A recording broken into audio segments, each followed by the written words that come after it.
মা ফাতেমা তো জোহরা রাদিয়াল্লাহু তাআলা আনহা বাবা মা করে কাছে গিয়ে নিজের মার বাপ যে মুখে হাত দেয়। খাদিজার বাপ যে আপনার তাকে দেখেন রে বাবা, তার মুখ দিয়ে বাপ যে আপনার ফেনা উঠে গিয়েছে। খাদিজা বাপ যে কোনো সাড়া দেয় নাই। আল্লাহ রাসূলের কলিজা টুকরা বেটি মা ফাতেমা তো জোহরা রাদিয়াল্লাহু তাআলা আনহা উনি নিজের মাকে রেখে দিয়ে সোজা তার আব্বার কাছে নবীজির কাছে দৌড়ে চলে গেলেন। আল্লাহর দরদি নবী জনাবে মুহাম্মদ রাসূলুল্লাহ সাল্লাল্লাহু তাআলা আলাইহি ওয়াসাল্লাম আমার নবীজি মসজিদে নববীতে সেই সময় বাপ যে নামাজ পড়ছিলেন। হযরত আপনার ফাতেমা মসজিদে যাওয়ার পর সালাম দিয়ে বলেন, আব্বা আমার মনে হয় এতক্ষণ আমার মা বেঁচে নাই। আল্লাহর নবীজি তার কলিজার টুকরা পিঠের আওয়াজ শুনতে পেলেন। আল্লাহর নবী ফাতেমাকে এত ভালোবাসতেন রে বাবা, নবীজের পিঠির কান্না আওয়াজ সহ্য করতে পারতেন না। আল্লাহ রাসূল তাড়াতাড়ি বাপকে সালাম ফিরিয়ে দিলেন। আল্লাহর নবী সালাম ফিরে ছোট্ট করে দোয়া করে বললেন, ওরে মা ফাতেমা তুমি আমাকে কেন তাড়াতাড়ি ডাকলে বললো? ফাতেমা বলে, আব্বা হিজরত করে চলা গো ওই হুকুমে খোদার,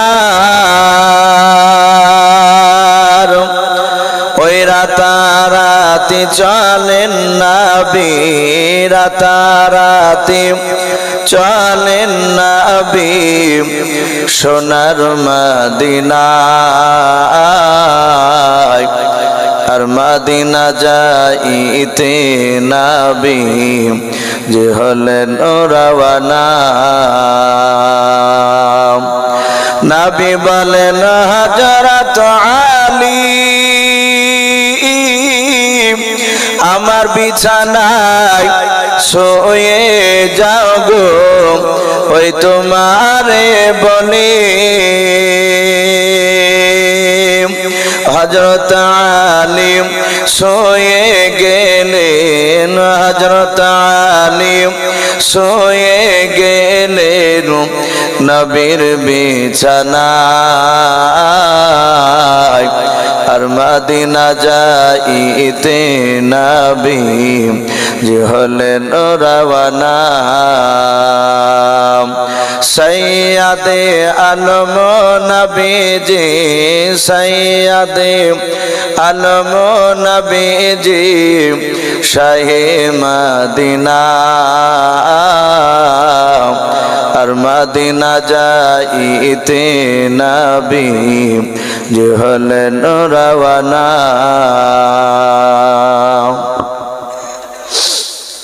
ভাই সবাই আমরা প্রাণ ভরে মহব্বতে উচ্চ আওয়াজে একবার দুরূদ ইব্রাহিমটা পড়ে নি। আল্লাহুম্মা সাল্লি আলা মুহাম্মাদি ওয়া আলা আলি মুহাম্মাদ কামা সাল্লাইতা আলা ইব্রাহিম ওয়া আলা আলি ইব্রাহিম ইন্নাকা হামিদুম মাজিদ।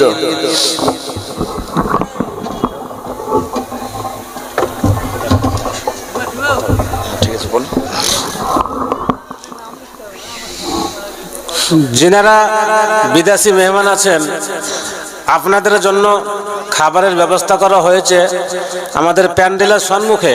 আপনারা একে একে গিয়ে আপনারা খাবেন।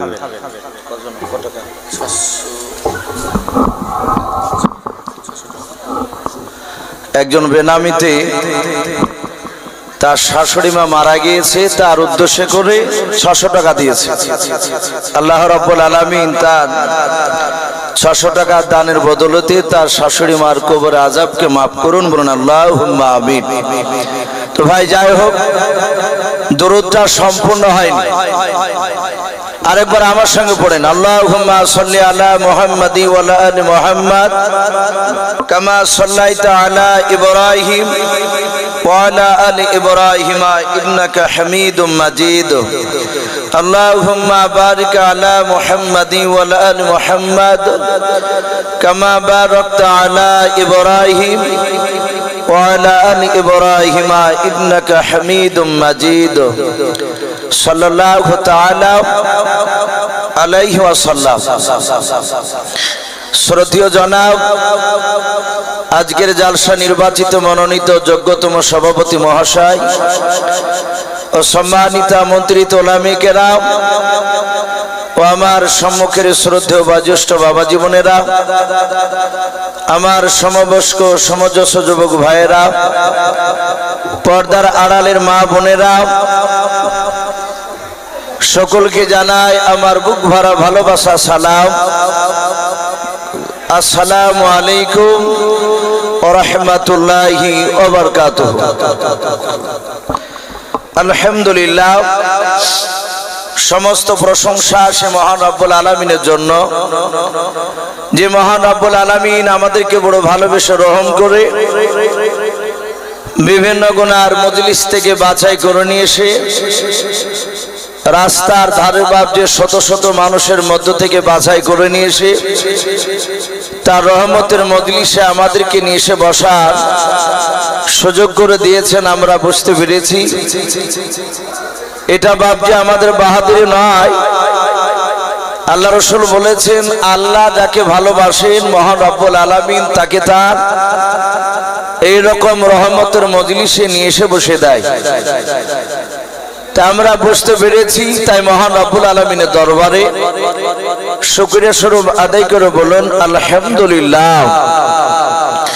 ভাই একটু প্রাণ ভরে হচ্ছে আজ বলি, আমরা হয়তো মানুষগুলো ছন্ন ছাড়া হয়ে আছি। আমার পূর্বেকার বক্তা এখানে যত মানুষ আছে প্রায় মনে হয় 3 ভাগের 2 ভাগের মানুষের বাপজি উনি ওস্তাদ শিক্ষক আমাদের। তো হুজুর আপনাদেরকে বারবার করে অনুরোধ করেছে যে ভাই একটা দেশের মান ইজ্জত বলে একটা জিনিস আছে। তা আমি দেখলাম হুজুরের কথা আপনারা প্রায় মানুষই বাপজি সাড়া দেননি।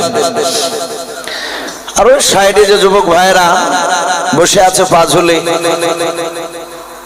হয়তো আমি জানি না কেন ওনারা আসছেন না এখানে।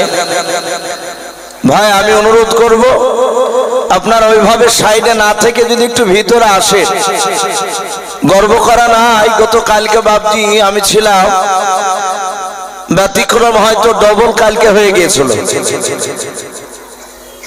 রাত্রি 7টা থেকে নিয়ে 9টা পর্যন্ত ছিলাম নাকাশিপাড়া থানা নদিয়ায়। রাধানগর বলে বাপজি একটা মাদ্রাসা, গোটা নদিয়া জেলার মধ্যে সবচেয়ে পুরানো ওই মাদ্রাসাটা। ওই ওখানকার মাওলানারা লোকে বলা বলি করছিল যে আনামনিক প্রায় মোটামুটি না হলেও 20,000 উপর মানুষ হবে। আমি যখন বক্তব্য দিছিলাম মানুষের মাথা শেষ বাপজি পাওয়া যাচ্ছিল না, এত মানুষ। একটা মানুষ অত বড় মাঠ, মাঝখানে একটা লোক বসে থাকার মতো বাপজি ফাঁকা জায়গা ছিল না। অনেক ইউটিউবে বাপজি ইউটিউবালারা গিয়েছিল, তারা রেকর্ডিং করছিল। ওখান থেকে বাপজি আমাদের পাশে হরিয়ারপাড়া পাশে গরিবপুর মাদ্রাসায় গতকালকে জালসা রাত 12টায় উঠেছিলাম। এই 12টার সময় ওঠাও বাপজি, আশা করি আমি জানি না ওখানে কেউ ছিলেন কিনা, এর চেয়ে মানুষ ওখানে ভালো ছিল রাত 12টার পরেও। ভাই যত বড় বক্তা হোক না কেন, মানুষ সামনে না থাকলে বলতে ভালো লাগে না। অনেকে হয়তো ভাববেন যে আমাদের পাশেই তো বাড়ি এসবে, এই দরকার বক্তা হলে নাই তো কাছে গিয়ে বসা হতো, এটা ভাববো না ভাই। ওনারা যে হাদিস বলবে আমরাও সে হাদিস বলবো। হ্যাঁ, এবার মানুষের কারো বলার ঢং টেকনিক্যাল বাপজি আলাদা থাকে, তাই শুনতে ভালো লাগে। আমি অনুরোধ করব ভাই যারা সাইডে বসে আছেন, ভাই যুবক লজ্জা করো না। যদি তোমরা নবীর মহাব্বতে যদি আসো এখানে, যদি নবীর মহাব্বতে আমার ডাকে নয়, রাসূলকে ভালোবেসে যদি আসো বাড়ি থেকে বেরিয়ে, তাহলে সোনা একটু এসে ভিতরে বসো। আলহামদুলিল্লাহ যে মানুষগুলো আছে একটু জমে বসলে মাজমুআটা বেশ একটু ভালো লাগবে। কমসে কম নবীর একটা সুন্নাত জিন্দা হবে আমাদের। নবী বলেছেন জমে বসা হচ্ছে নবীজির সুন্নাত। বলুন আলহামদুলিল্লাহ। সাহাবায়ে কেরাম রাদিয়াল্লাহু তাআলা আনহুম আজমান গোলেরা, তারা রাসূলুল্লাহর কথাকে এত মানতে, ওয়া সামি'না ওয়া আতানা, নবীজি বলছেন আমার কথা শুনতেন আর সাহাবায়ে কেরামরা সাথে হাতে বাপ দিয়ে আমল করার জন্য তৈরি হয়ে থাকতেন। বলুন সুবহানাল্লাহ। আর আজ আমরা তার পুরো উল্টো, আমরা নবীর কথা শুনছি কিন্তু নবীর কথা মানি নাই। আমাকে বাপ যেখানে আসার পর কয়েকটা নবীর কথা বলতে বলেছে। বলে ইসু ভাই অমুক নবী জীবনে বলবেন, ও বলছে অমুক নবীর ওলির জীবনে বলবে। সবটা তো বলা সম্ভব নয়, একটা আলোচনা করব আপনাদের কাছে। তার আগে বলি সাহাবায়ে কেরামরা রাসূলুল্লাহকে কতটা মানতেন, কতটা নবীর সুন্নাতকে মানতেন, আর আজ আমরা কতটা মানি। বিশ্বনবী মসজিদে নববীতে বক্তব্য রাখছিলেন। শত শত সাহাবায়ে কেরাম চাতক পাখি না চেয়েছে কথাগুলো শুনছিলেন নবীজি। তারা জানতেন নবীর চেহারার দিকে মহব্বতে যতবার দেখা যায়, যত তাকিয়ে থাকা যাবে, তত তার জীবনের গুনাহগুলো মাফ হয়ে যায়। বলুন সুবহানাল্লাহ। এত দামি নবী। সাহাবারা শুনছিলেন, নবী বয়ান করছিলেন মসজিদে মিম্বারে নববীর ভিতরে। আল্লাহ রাসূলের একজন বিশিষ্ট সাহাবা, বৃদ্ধ, যেনাকে হাদিসের ভাষায় মুরব্বী সাহাবা বলা হতো, ওনার নাম হযরত সালমান ফারসি রাদিয়াল্লাহু তাআলা আনহু। উনি বলেন আমি বাড়ি থেকে মসজিদে নববীতে যাচ্ছিলাম নবীজির কথা শোনার জন্য। আমি আগে আগে হেঁটে হেঁটে যাচ্ছিলাম, আমি দেখলাম আমার বেশ হাত কুড়ি আগে আরেকজন সাহাবা, যিনার নাম হযরত উরাইকা রাদিয়াল্লাহু তাআলা আনহু বলে নাম, উনিও আগে আগে হেঁটে হেঁটে যাচ্ছিলেন। সালমান ফারসি বলেন আমি দেখলাম উরাইকা রাস্তায় যেতে যেতে, তখন আমরা মসজিদে নববীর ভিতরে পৌঁছাতে পারিনি। আমরা মসজিদে নববী দেখতে পাচ্ছিলাম 50 থেকে 60 হাত দূরে। সালমান বলেন আমি দেখলাম উরাইকা রাস্তার ধারে হঠাৎ করে বসে পড়লেন, রাস্তায় হাঁটতে হাঁটতে। আল্লাহ রাসূলের সাহাবা সালমান ফারসি রাদিয়াল্লাহু তাআলা আনহু তিনি বলে আমি ডান দিকে বাম দিকে সামনে পেছনে চারিদিকে দেখলাম আমি আর উরাইকা ছাড়া আর তৃতীয় কোনো মানুষ নাই, আর একজন আছে, তিনি হচ্ছেন আমাদের আল্লাহ। কিন্তু আল্লাহকে তো বাপ যে আমরা সবাই দেখতে পাই না। সালমান ফারসি বলেন আমি দেখলাম বিশ্ব রাসূল সাল্লাল্লাহু তাআলা আলাইহি ওয়াসাল্লাম নবীর সাহাবা বলেন আমি দেখলাম উরাইকা তিনি বসেছি পড়লে, কাউকে দেখতে পেলাম না।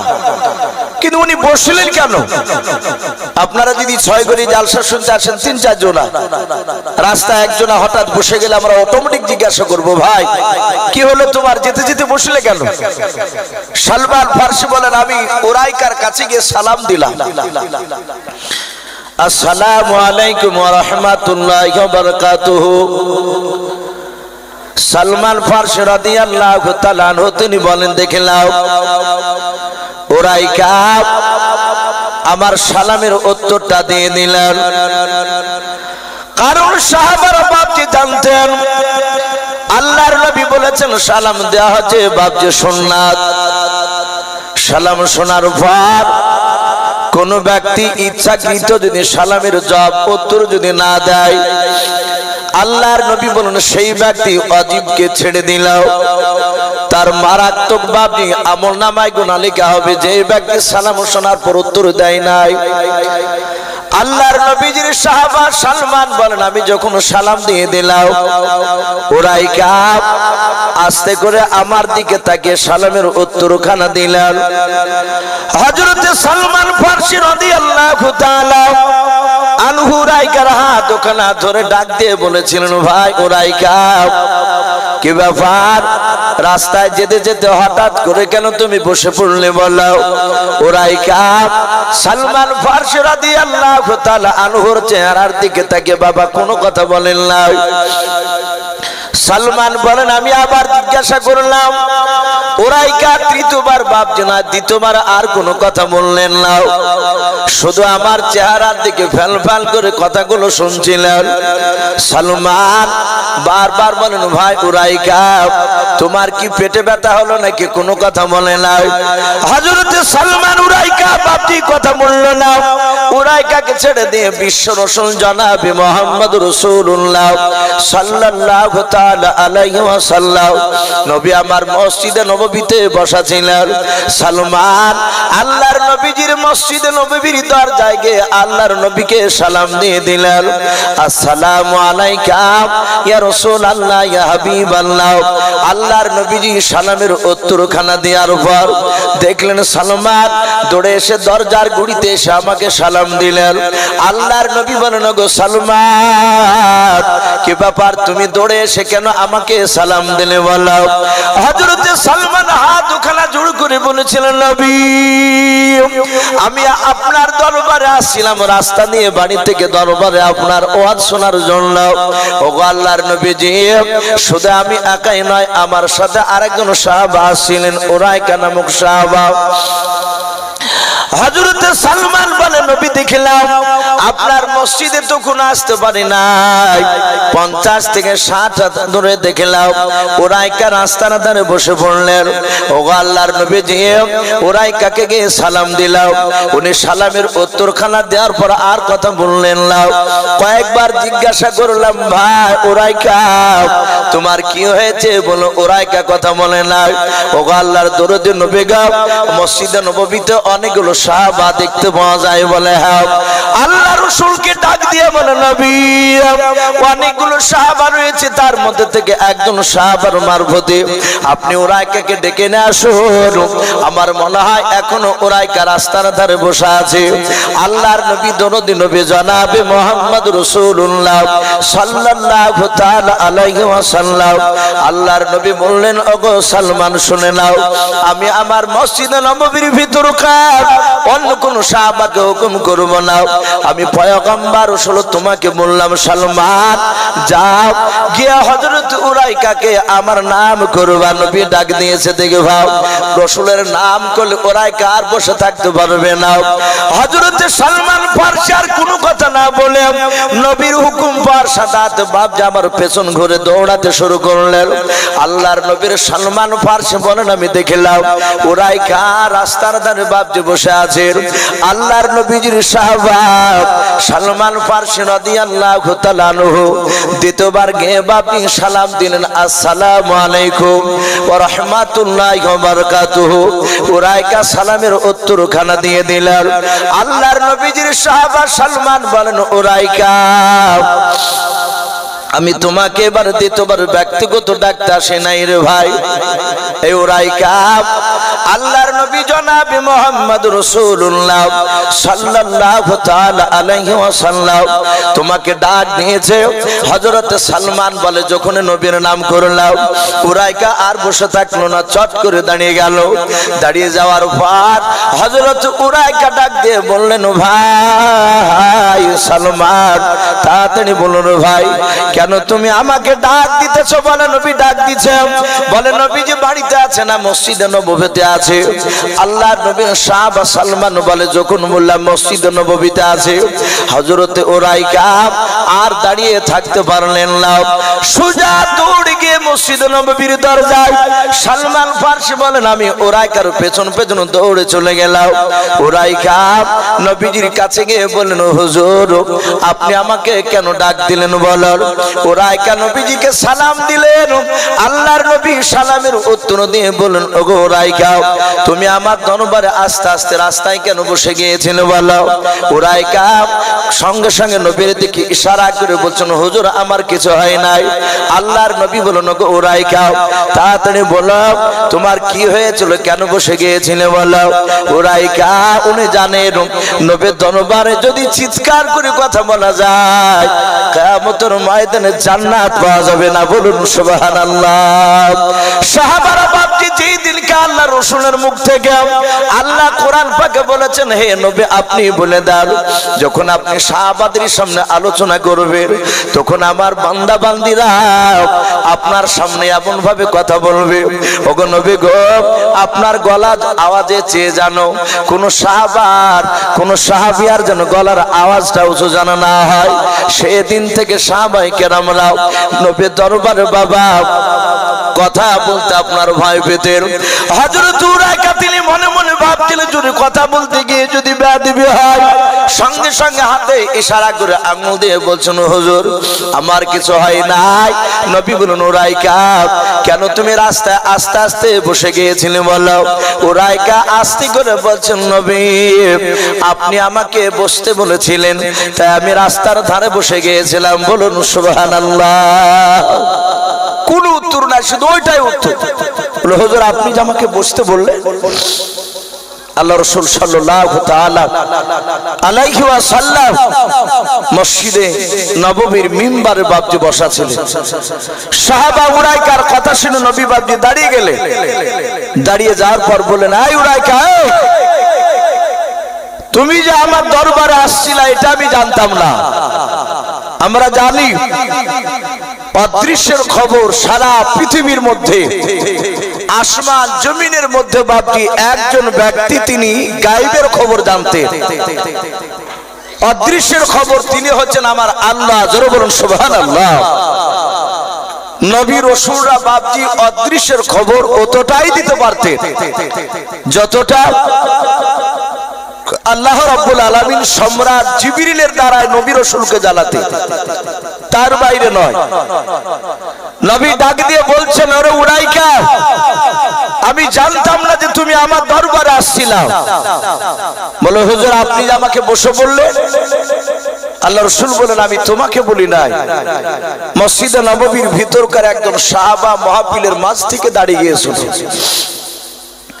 আমি সেই সাহাবাকে লক্ষ্য করে বলেছিলাম, সাহাবা বসো। উরায়কা বলছেন, হুজুর আপনার সাহাবা তো আমি, উনিও সাহাবা আমিও সাহাবা। আপনি তো নাম ধরে বলেন নাই। আপনি যখন ভিতরকার সাহাবাকে বসে বললেন আর আপনার গলার আওয়াজটা 50 থেকে 60 হাত দূরে, আমি মসজিদে নয় রাস্তা দিয়ে আসছিলাম, আর ওই সময় আপনার গলার আওয়াজ আমার কর্ণ কহরে পৌঁছে গিয়েছিল, আর আমি ওখানে বসে গিয়েছিলাম। জোরে বলুন সুবহানাল্লাহ। বাপজি শুধু এই কথাটা রাত্রিবেলা বিছানায় শোয়ার পরে একটু বালিশে মাথা লাগিয়ে দিয়ে একটু সমীক্ষা করব, চিন্তা করব যে রাসূলুল্লাহর সাহাবারা বাপজি নবীকে কতটা মানতে, আর আজ আমরা কতটা ভালোবাসি। আজ অনেক সময় বাপজি আমাদের মুসলমানকে চেনা যায় না, এটা হিন্দু না মুসলমান, সালাম দিতে গিয়ে বেকায়দায় পড়ে যায় অনেক সময়, অথচ আমরা দাবি করছি রাসূলকে ভালোবাসি। তা আমি প্রতিটা বাপজি ভাইদেরকে বলবো, ভাই দুনিয়ার পরিস্থিতি বাপজি ভালো নাই, শিক্ষিত অশিক্ষিত মানুষ বাপজি সবাই আমরা জেনে গিয়েছি, পৃথিবীর অবস্থা ভালো নেই। গোটা পৃথিবীর বাপজি এক শ্রেণীর বেঈমানেরা তারা উঠে পড়ে লেগেছে মুসলমানকে কিভাবে দুনিয়ার বুক থেকে নিধন করা যায়। আমরা প্রায় মসজিদে বাপজি ইমামের মুখ থেকে শুনছি, দোয়া করছি, আপনারা করছেন ফিলিস্তিনের জন্য।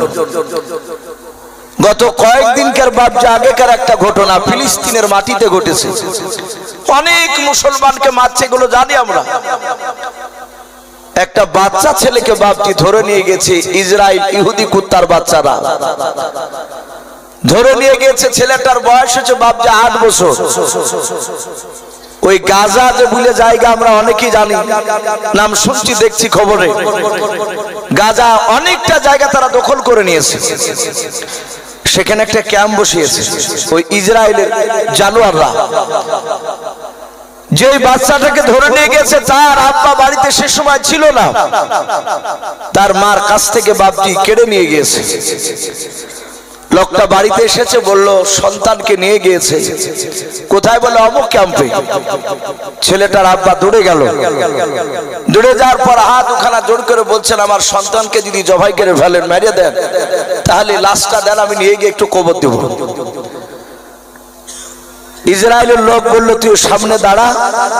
লোকটা বলছে আমি বারান্দাতে দাঁড়ালাম। আমি দেখলাম আমার 8 বছরের ছেলে জানালা দিয়ে আব্বা পা করে ডাকছে। আমার ছেলে তখনও মরে নাই। আমার চোখের সামনে জানালা দিয়ে আমি দেখতে পাচ্ছি ছেলেকে তাজা জিন্দা অবস্থায়, ওই 8 বছরের ছেলেটাকে তার শরীর থেকে বাপজি চামড়া গোশত থেকে বাপজি আপনার ছাড়াতে শুরু করলো। ছেলেটা চিৎকার করে কাঁদছে। লোকটা বলছে আমার চোখের সামনে ছেলে চিৎকার করতে করতে তার কান্না বন্ধ হয়ে গেল, মারা গেল। হাড়গুলোকে ওখানে রেখে গোশতগুলোকে ছিলে নিয়ে এসে আমার চোখের সামনে বস্তাতে গোশতটা ভরে কম্পিউটারে দাঁড়িতে বাপজি ওজন করে 16 কেজি গোশত মাপি দিয়ে বলল যা তোর এই ছেলের গোশত নিয়ে গিয়ে দাফন করগা। এ হচ্ছে বাপজি আমাদের মুসলমানদের পরিস্থিতি। সামনের দিন আরো ভয়ঙ্কর আসছে। এই জন্য প্রতিটা বাপজি ভাইদেরকে বলবো একটাই রাস্তা, সেটা হচ্ছে বাপজি আমাদের রাসূলের সুন্নাতকে আমল করা। শুধু মুখে নবীকে ভালোবাসি এটা দাবি করে জান্নাত পাওয়া সম্ভব নয়। রাসূলের সুন্নাতকে মানা লাগবে। আজ গোটা পৃথিবীর মানুষ যদি বাপজি আমরা এখনো যদি রাসূলের সুন্নাতের উপর যদি আমল করতে লাগি, গোটা পৃথিবীর বেঈমানরা মুসলমানের পায়ের নিচে এসে মাথা নত করতে বাধ্য হবে। কিন্তু আমরা মানি নাই। সে আপনারা বলেন আর আলেম বলেন আর হাজি বলেন, সবারই একই কেস হয়ে গেছে। আমি ওঠার আগে অনেকগুলো আলেম ছিল ঘরে, হুজুর বক্তব্য রাখছিলেন। একটা মাওলানা বলছিলেন ইসু ভাই এই বক্তাদের তাসির কেন পড়ছে না কথায়? হাকিকার বক্তারা কথা বলতো, মানুষ ছো মেরে এত সুন্দর ভক্তি সহকারে শুনতো। আমাদের উস্তাদ বলছিলেন আমল নেই আমাদের। আমি বললাম ভাই একটা বক্তা ও তাহাজ্জুদ নামাজ গুজারনেওয়ালা এই মাওলানা পাওয়া যাচ্ছে না। 5 ওয়াক্ত নামাজই পাবন দিলে আমাদের। ওনারা বলছিলেন ভাই কথা সত্য কথা, নামাজের পাবন্দি আমাদের কাছ থেকে হারিয়ে যাচ্ছে। তাই প্রতিটা বাপজি ভাইদেরকে বলবো আমরা ভাই রাসূলের সুন্নাতের দিকে একটু লক্ষ্য রাখি। রাসূল কিভাবে চলেছেন, রাসূল কিভাবে খেয়েছে, রাসূল কিভাবে বসেছেন, কিভাবে মানুষের সাথে ব্যবহার করেছে, এগুলো বাপজি রাসূলের কথা অনুযায়ী যদি না চলতে পারি তাহলে রাসূলের উম্মত দুনিয়াতে দাবি করব, কিন্তু কিয়ামতের ময়দানে নবী বলবেন ফালাইসা মিন্নি, তুই আমার উম্মতের মধ্যে পড়বি না। ভাই আমি আপনাদের কাছে বাপজি আলোচনা করব বলে কোরআন শরীফে বাপজি 114টা সূরা আছে। তার মধ্যে থেকে একটা সূরা সূরাতুন নামাল 19 পারাতে রয়েছে। আমি খুতবা যখন আয়াতগুলো পড়ছিলাম, যারা উলামা তারা বুঝতে পেরেছেন যে আমি কোন বিষয়ে কথাটা বলবো। আমরা জানি কোরআন শরীফে বাপজি মাত্র টোটাল 25টা নবী রাসূলের নাম আছে। বলুন আলহামদুলিল্লাহ। কটা বললাম? 25টা। অথচ উলামার মুখে শুনতে পাই 1,24,000, মতান্তরে 2,24,000 নবী রাসূল। বলে না মৌলানারা? এতগুলো নবী রাসূলের মধ্যে থেকে মাত্র 25টা নাম হচ্ছে পাওয়া যায় কোরআনে। আল্লাহ রাব্বুল আলামিন এই 25টা নবী রাসূলের মধ্যে থেকে বাপ্পাটার নাম একসাথে নিয়েছে। ওয়ালাকাদ আতাইনা দাউদ ওয়া সুলাইমান ইলমা। এখানে দাউদ নবী আর সুলাইমান আলাইহিস সালামের নাম এসেছে। আল্লাহ নিজে বলছেন আমি দাউদ নবী তার সন্তান সুলাইমান আলাইহিস সালামকে আমি অনেক ইলম, তাদেরকে জ্ঞান আমি দান করেছিলাম। বলুন আলহামদুলিল্লাহ। ওনাদের জ্ঞান কতটা দান করেছিলেন? কোরআন শরীফে তাফসীরে মারিফুল কোরআন এসেছে হযরতে দাউদ আলাইহিস সালামকে আল্লাহ রাব্বুল আলামিন সবচেয়ে একটা বড় মুজিজা দিয়েছিলেন। সেটা মুজিজা হচ্ছে ওনার এই হাতটা বাপজি লোহাতে ঠেকলে সে যত কুইন্টালি মোটা লোহার রড হোক না কেন, লোহাতে এমনি করে বিসমিল্লাহ বিলা হাত দিলে লোহাটা আটার মতো বাপজি নরম হয়ে যেত। বলুন সুবহানাল্লাহ। এটা ছিল দাউদ নবী আলাইহিস সালামের সবচেয়ে বড় মুজিজা। উনি হাত দিয়ে দিয়ে লোহাকে টেনে টেনে যা ইচ্ছা তাই তৈরি করতেন। ওনারই ছেলে সুলাইমান, আল্লাহ বলছে আমি ওকেও ইলম জ্ঞান আমি দান করেছিলাম। সম্মানিত ভাইরা আমার, বাবা জীবনেরা, হযরত নবী সুলাইমান আলাইহিস সালাম এত বড় বাপজি এলেমওয়ালা ছিলেন, এত জ্ঞানওয়ালা ছিলেন। কিতাবে লিখেছে হযরত সুলাইমান আলাইহিস সালাম তার আব্বা দাউদ নবী আলাইহিস সালাম উনি যখন বাপজি বাদশা ছিলেন, এই দাউদ নবী আলাইহিস সালাম, সেই সময় দাউদ নবী আলাইহিস সালাম তিনি একটা বিচার করে দিয়েছিলেন। কিতাবে লিখেছে নবী সুলাইমান আলাইহিস সালামের বাপজি মাত্র বয়স ছিল সেই সময় 4 থেকে 4.5 বছর। বলুন আলহামদুলিল্লাহ। 4 থেকে 4.5 বছর বাচ্চা। কিতাবে আরো লিখেছে নবী সুলাইমানের জামানায় মানুষ বয়স পেত 250, 300, 400 বছর পর্যন্ত। এই নবী সুলাইমান আলাইহিস সালাম তিনি পাড়া ছেলেদের সাথে বাপজি বাড়ির সামনে খেলাধুলা করছিলেন।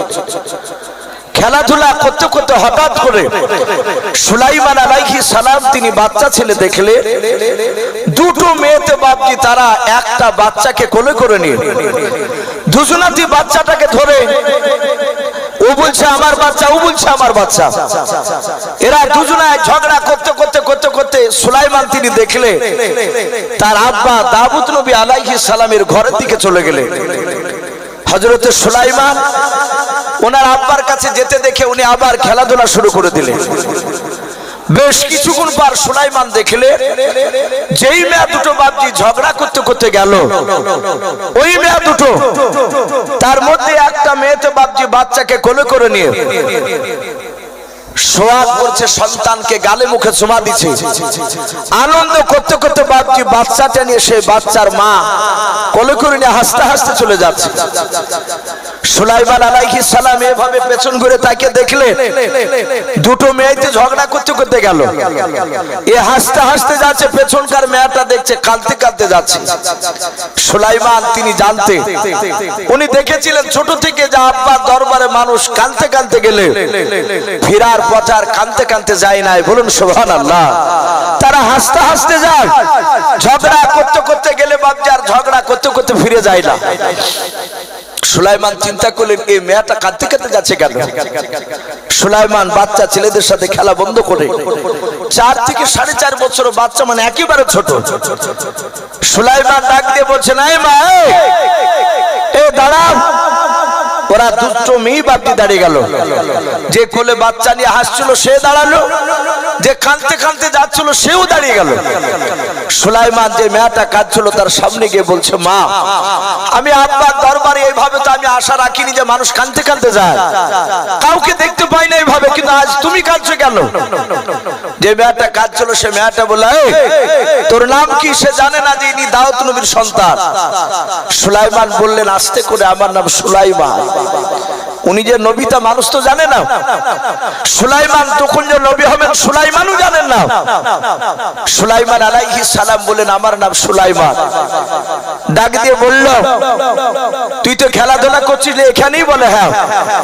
তাহলে নিশ্চয় তোর দাউদ নবী কে হয় সম্পর্কে? সুলাইমান বললেন, উনি আমার আব্বাজান হয়। যখনই আব্বাজান বললে সাথে সাথে মেয়েটা আরো চিৎকার করে কেঁদে উঠে বলল, এই সুলাইমান, তোর আব্বা আমার ন্যায্য বিচার করে দিতে পারেনি। কিয়ামতের ময়দানে যেদিন লক্ষ লক্ষ নয় কোটি কোটি মানুষের সমাগম হবে, সেই দিন তোর আব্বার কলার খানাকে জামা ধরবো, ধরে টানতে টানতে নিয়ে গিয়ে আল্লাহর দরবারে গিয়ে তোর আব্বার বিরুদ্ধে আমি মামলা দাঁড়ি করে দেবো, বিচার দিয়ে দেবো। সুলাইমান আলাইহিস সালাম তার আব্বার কলার ধরে জাহান্নামে নয় আল্লাহর কাঠ গড়ায় বিচার দিব বলেছে। আর সাথে সাথে সুলাইমানের 2 চোখের কোনা দিয়ে পানি ঝরতে লাগলো, কাঁদতে লাগলো। মেয়েটা বলে, তুই কাঁদছিস কেন?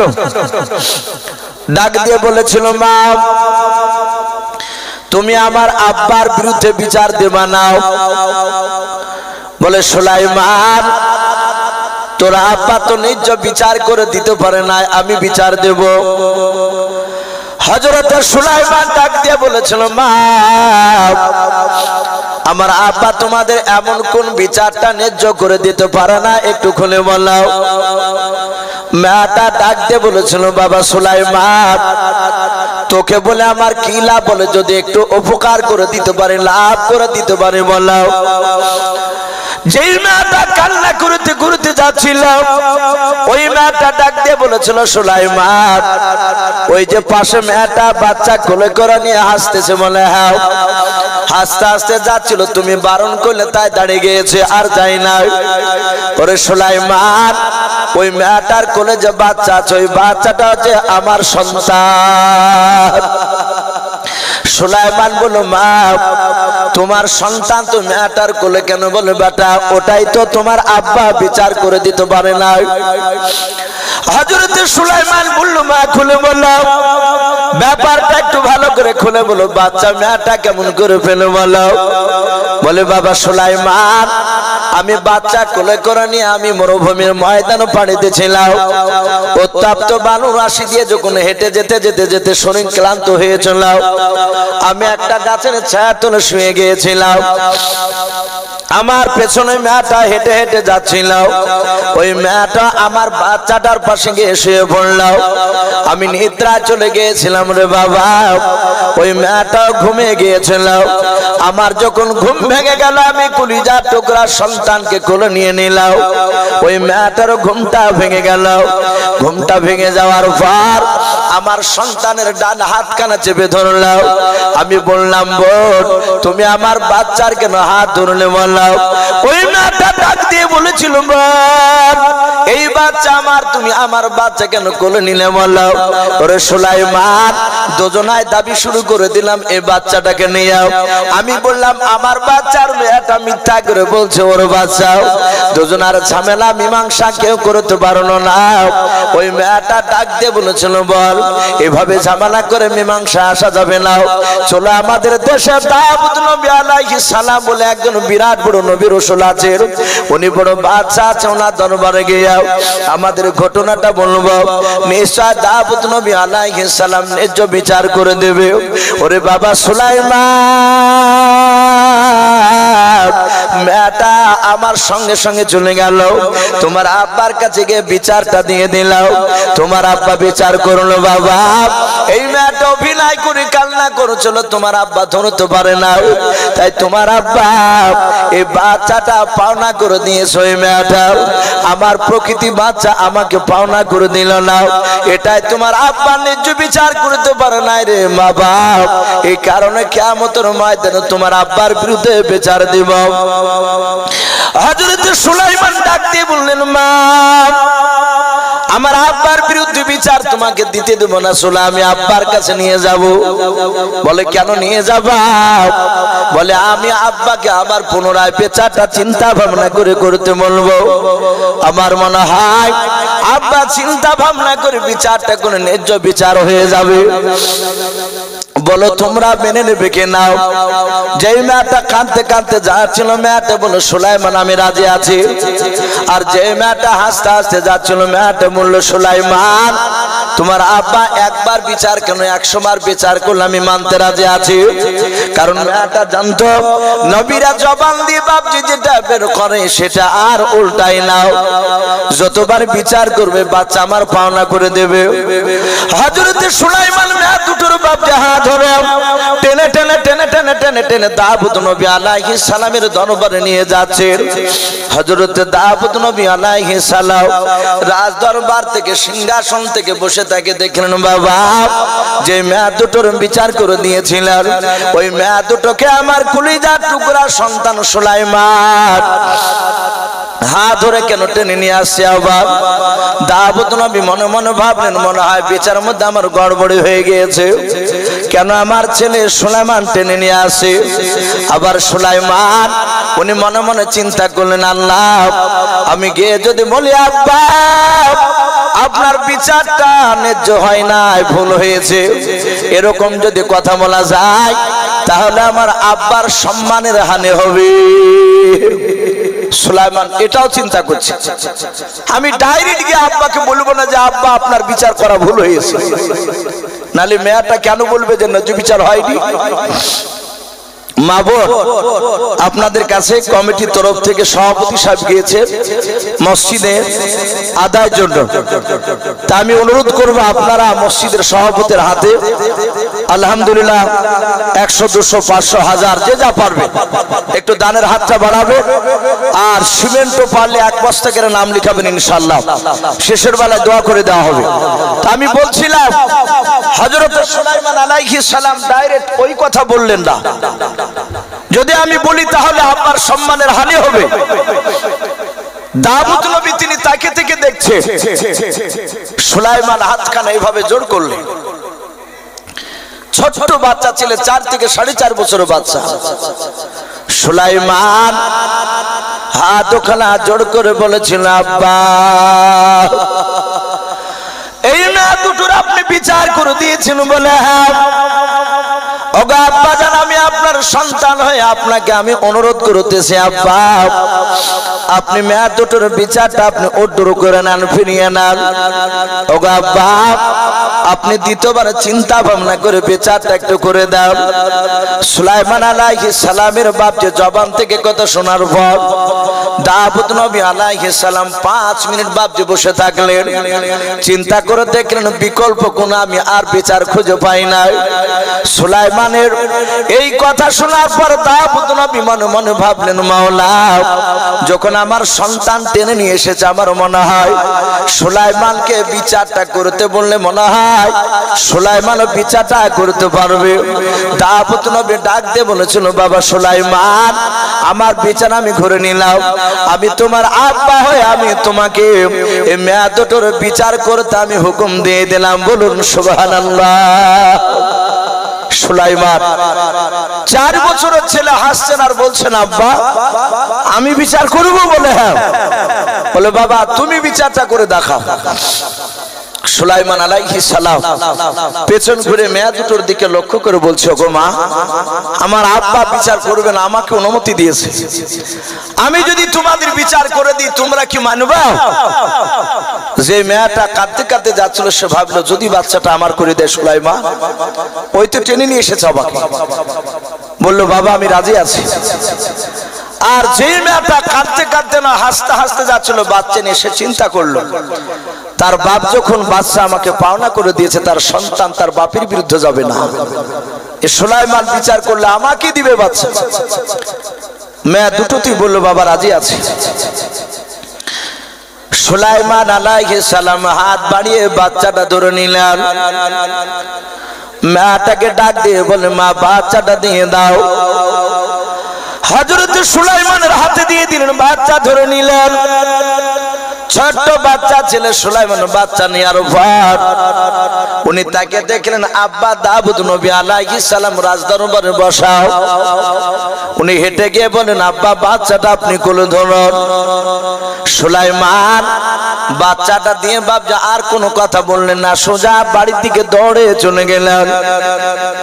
দাউদ নবী মনে মনে চিন্তা করলেন, মাওলা আমার মনে হয় সুলাইমানকে বিচার করতে বলা বড় অন্যায় হয়ে গিয়েছে,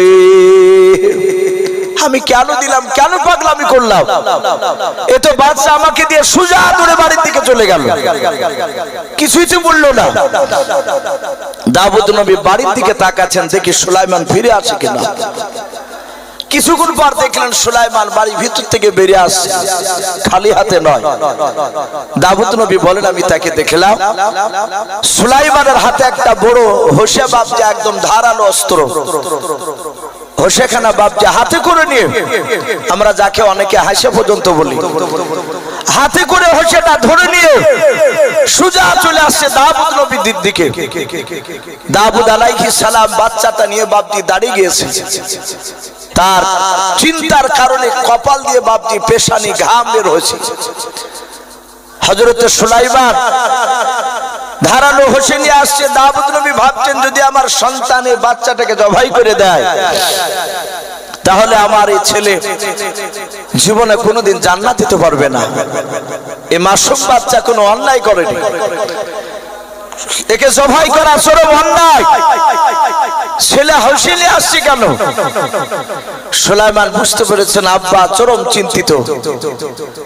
সুলাইমান কাছে গিয়ে বলেন, আব্বা বাচ্চাটা আপনি দেন।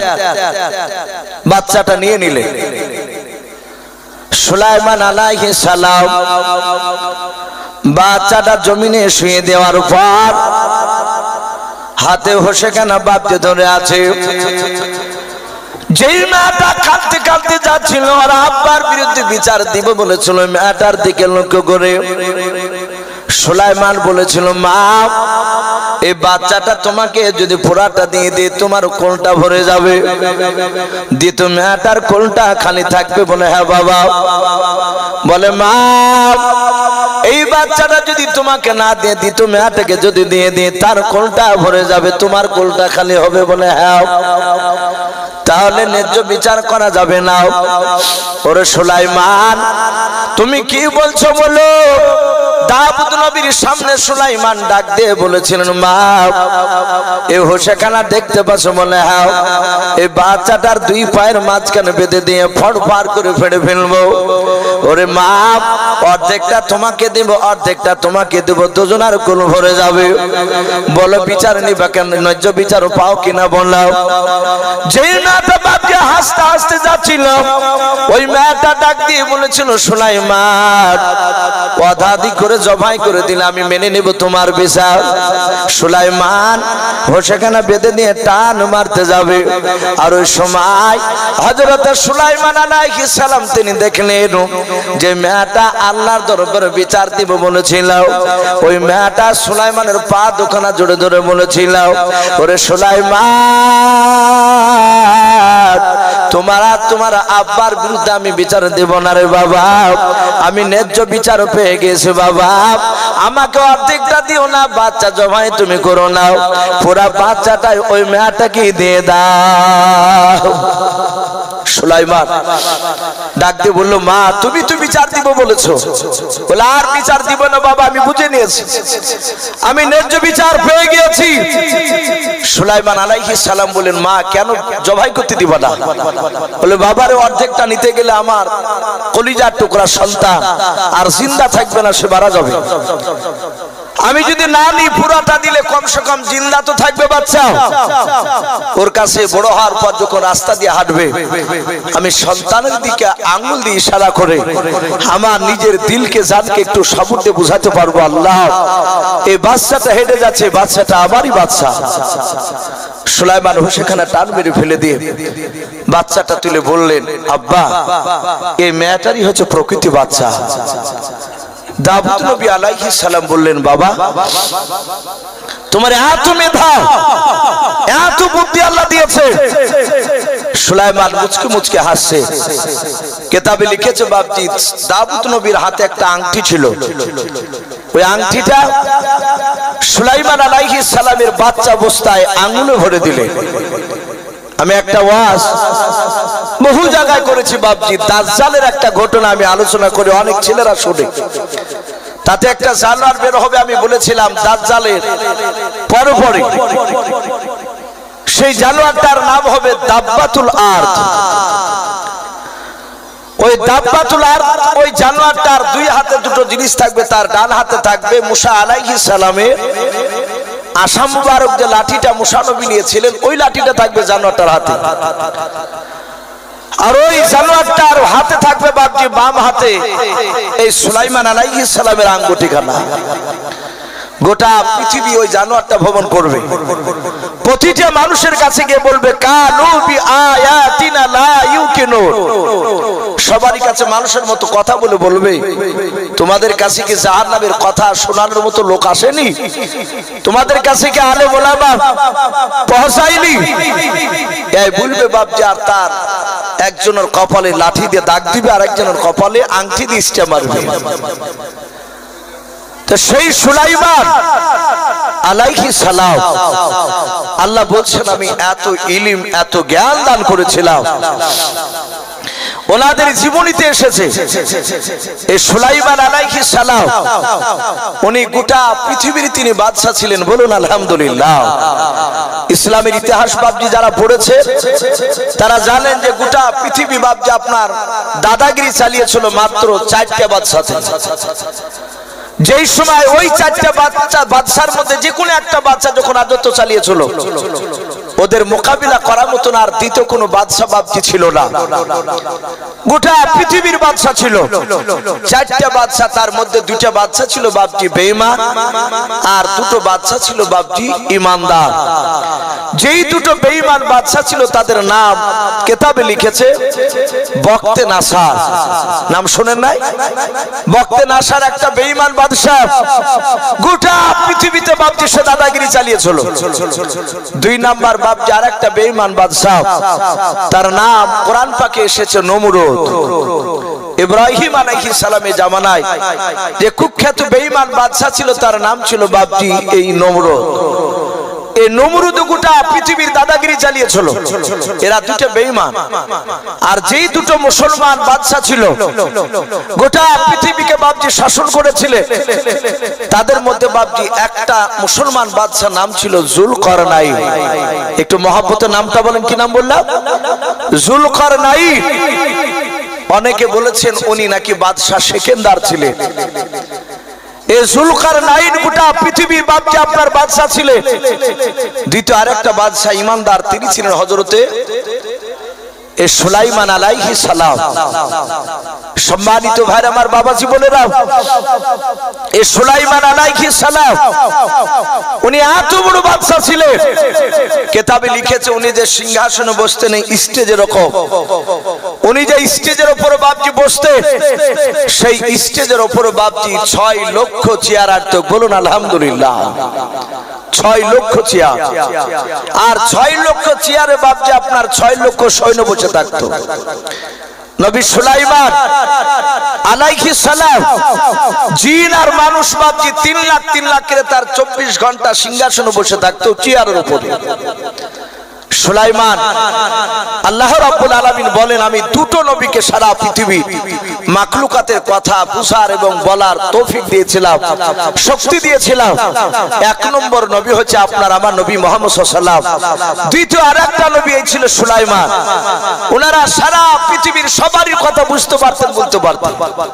আমার রসূল রাস্তা দিয়ে যখন হাঁটতেন পাহাড়ি এলাকা দিয়ে, গাছে নবীকে ডাকে সালাম দিতেন। বলুন আলহামদুলিল্লাহ।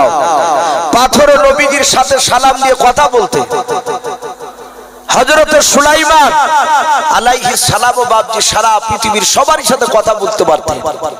এই সুলাইমান ওনার জীবনীতে লিখেছে বাবজি তিনি ভ্রমণ করতে যাবেন, ঘুরতে যাবেন।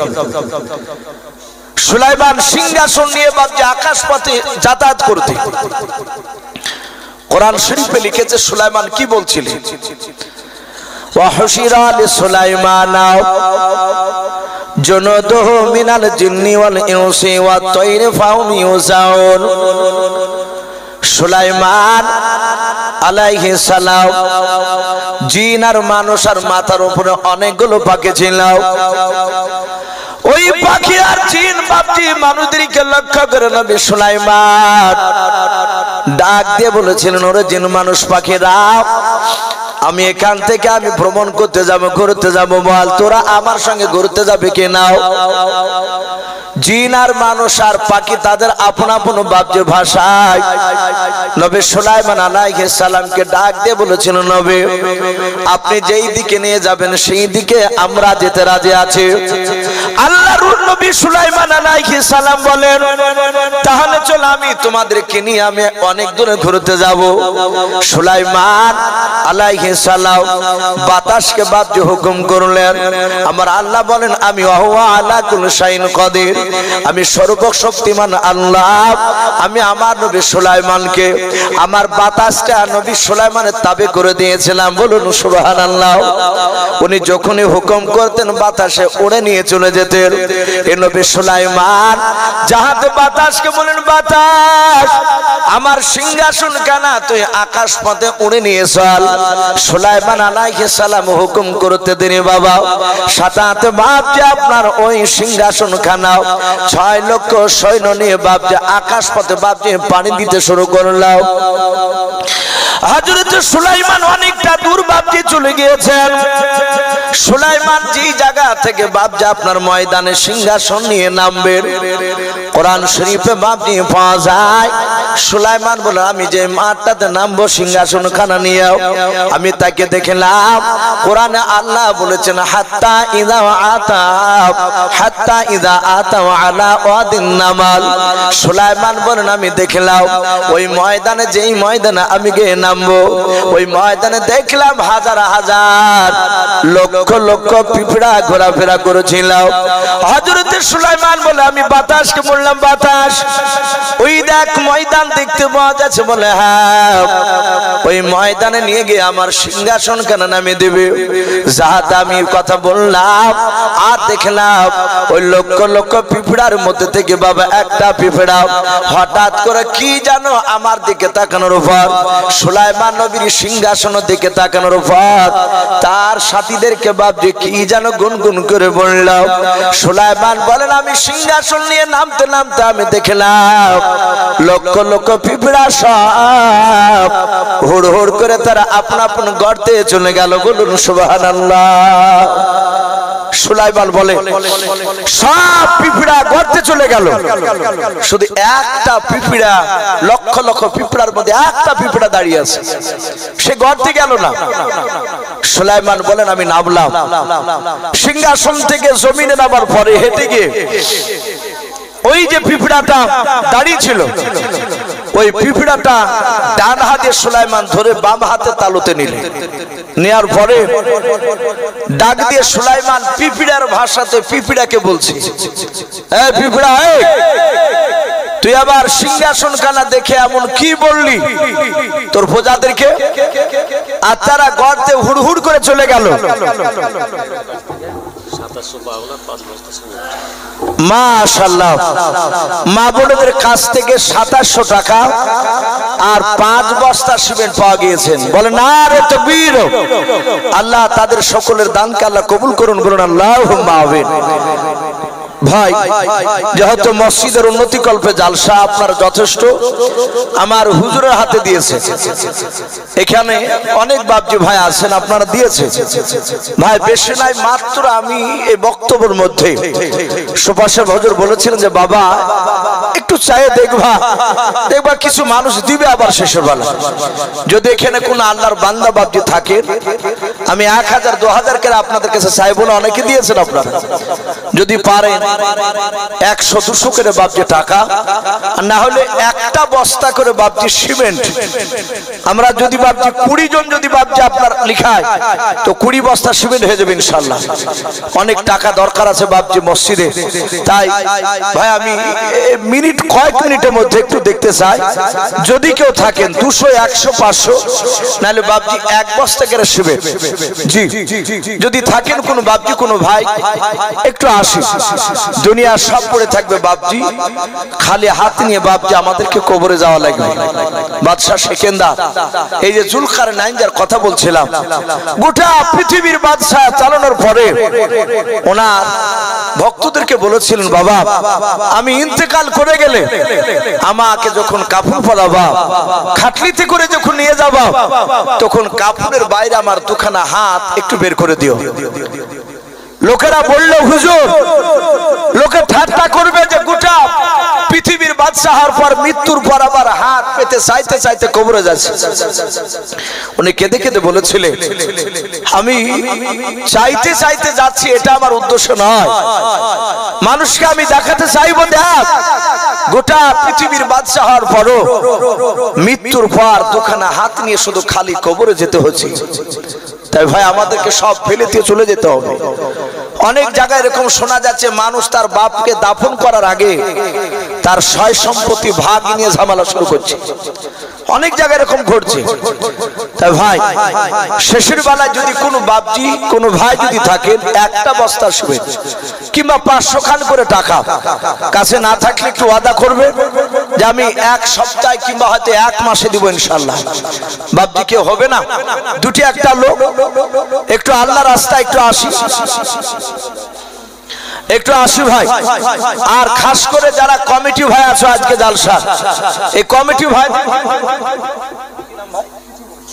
এই দেখেন বেলামিতে ভাই আমার 100 টাকার দাতা, বলুন মারহাবা। আল্লাহ তাআলা 100 টাকা দানকে আল্লাহ কবুল করুন। ভাই আসি কমিটি ভাই যারা আছো ভাই, তোমরা এখনো নাম লিখাওনি, তোমরা 500 খান করে যদি টাকা লিখাও ইনশাআল্লাহ অনেক টাকা হয়ে যাবে। ভাই চলে যাবেন না ভাই, একটু আসি। সুবহানাল্লাহ বলেন, আরে তাকবীর। এই সন্টমূর্ণ নামে দেখো বান্দা কোথায় যে ছিল, আল্লাহ নাম শুনে দেখো 500 টাকা দিলাম। 500 টাকা বলে বলে করিও না হেলাম, নেকির খাতায় মোলা লিখিও গো মেলাও। যার সাথে যে নিয়াতে করিয়াছে দান, দানকে কবুল করো তুমি সুবহানাল্লাহুম্মা আমিন। বেলামিতে দেখো বান্দা কোথায় যে ছিল, শেষের বেলা এসে দেখো 100 টাকা দিলাম। 100 টাকা বলে মোলা করিও না হেলাও, নেকির খাতায় মোলা লিখিও গো মেলাও। যার সাথে যে নিয়াতে করিয়াছে দান, দানকে কবুল করো তুমি সুবহানাল্লাহুম্মা আমিন। মাশাআল্লাহ। জানেরা বাবা, তার স্বামীর নামে 1 বস্তা সিমেন্টের দাতা, বলুন মারহাবা। আল্লাহ তার 1 বস্তা সিমেন্টের দানকে কবুল করে নিও, তার স্বামীর কবর আযাবকে maaf করুন, বলুন আল্লাহুম্মা আমিন।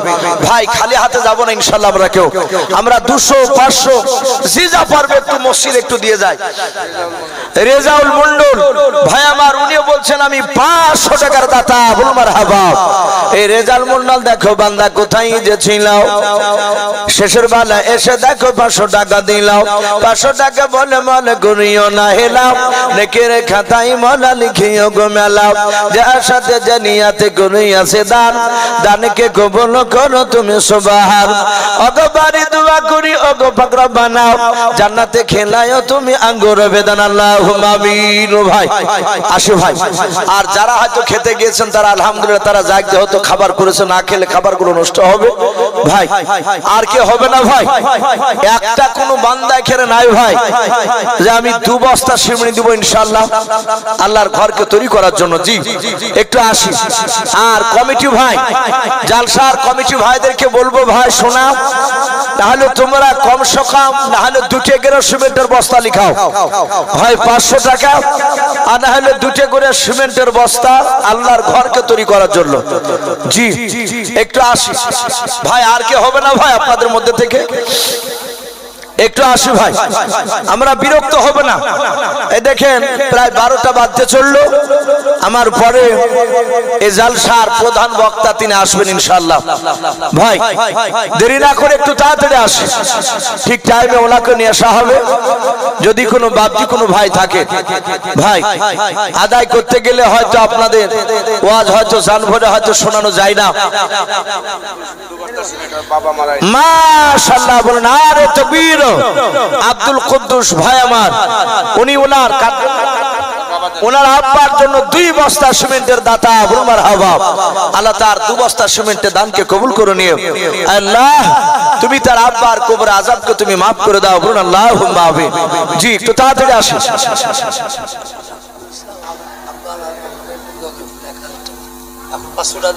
মাশাআল্লাহ, কি নাম বলুন? রাফিকুল ইসলাম। তার আব্বা মা বেঁচে আছে, মা মারা গেছে, আব্বা মা দুটি, আব্বা মা রাফিকুল ইসলামের মারা গিয়েছে। উনি বলছেন আমি 1000 টাকার দাতা, বলুন মারহাবা। নগদ 500 টাকা আর 500 টাকা উনি পরে দিবে। আল্লাহ যার বাপ নাই মা নাই সে জানে যে পৃথিবীটা কত কঠিন, বাপ মা কত দামি, তাই তার আব্বা মা চলে গেছে, তার আব্বা মা নামে 1000 টাকা দান করেছেন। গো মাওলা তুমি তার 1000 টাকার দানকে কবুল করে নিও, তার আব্বা মার কবর আযাবকে maaf করে দাও, বলুন আল্লাহুম্মা আমিন। আল্লাহ রাফিকুল ইসলামের রুজিতে বরকত দাও, তার হায়াতে তয়্যিবা সিহাতে কুল্লিয়া তুমি দান করো, বলুন আল্লাহুম্মা আমিন। ভাই আর কি হবে না ভাই? জি আমি কমিটি ভাইকে একটু অনুরোধ করেছি ভাই, ভাই 500 টাকা করে সব কমিটি ভাই, আর নালে 2 বস্তা করে সিমেন্ট ভাই একটু নাম লিখাও ভাই, একটু আসো ভাই। এখানে হয়তো ঠিকাদার আছেন, আমি হয়তো চিনি না ভাই, একটু শরীক হই। আল্লাহ বহু টাকা দিয়েছেন আপনাদের ভাই, যারা আছি তারা কেউ খালি হাতে যাব না ভাই ইনশাআল্লাহ। আল্লাহ রাসূল বলেছেন দান করলে বরকত হয়, আল্লাহ আপনার দান করলে আপনার রুজিতে অভাব দিবে না ইনশাআল্লাহ, এটা আল্লাহ রাসূলের কথা। এ দেখেন টাকাটা একটু ধরে, কি নাম? মাফিকুল ইসলাম বলেন আরে তাকবীর।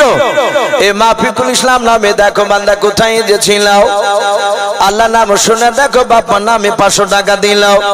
500 টাকা বলে মনে করিও না হেলা, নেকের খাতায় মোলা লিখিও গো মেলা। আর দোয়া করি জন্য তাহার জন্যতে 500 টাকার বদল মোলা তুমি মাফ করে দিও তার বাবার কবর আযাব, আল্লাহুম্মা আমিন। গোলাম মুর্তজা নামে দেখো বান্দা কোথায় যে ছিল, বাপের নামে এসে দেখো 100 টাকা দিল।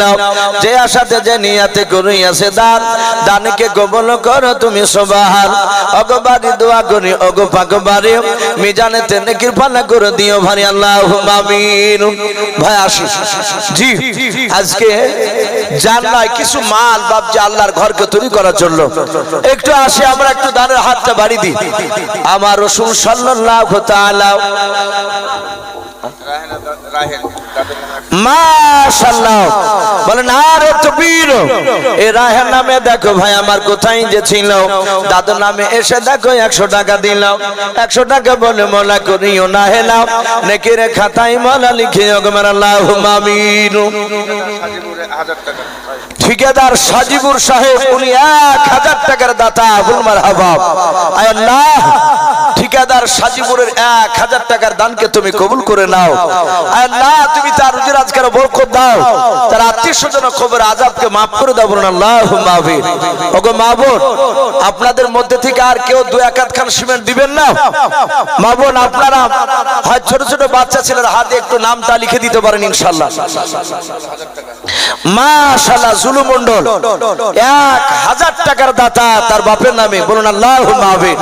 আল্লাহ তুমি তার 1000 টাকা দানকে কবুল করে নিও, তার আব্বার কবর আযাবকে তুমি maaf করে দাও, বলুন আল্লাহুম্মা আমিন। ভাই একটু আসি জি, 12টা বাজতে চলল আর কয়েক মিনিট বাকি আছে। আসি আমরা আল্লাহর ঘরকে তৈরি করার জন্য নবী বলেছেন মান বানালিল্লাহি মাসজিদান বানাল্লাহু লাহু বাইতান ফিল জান্নাহ।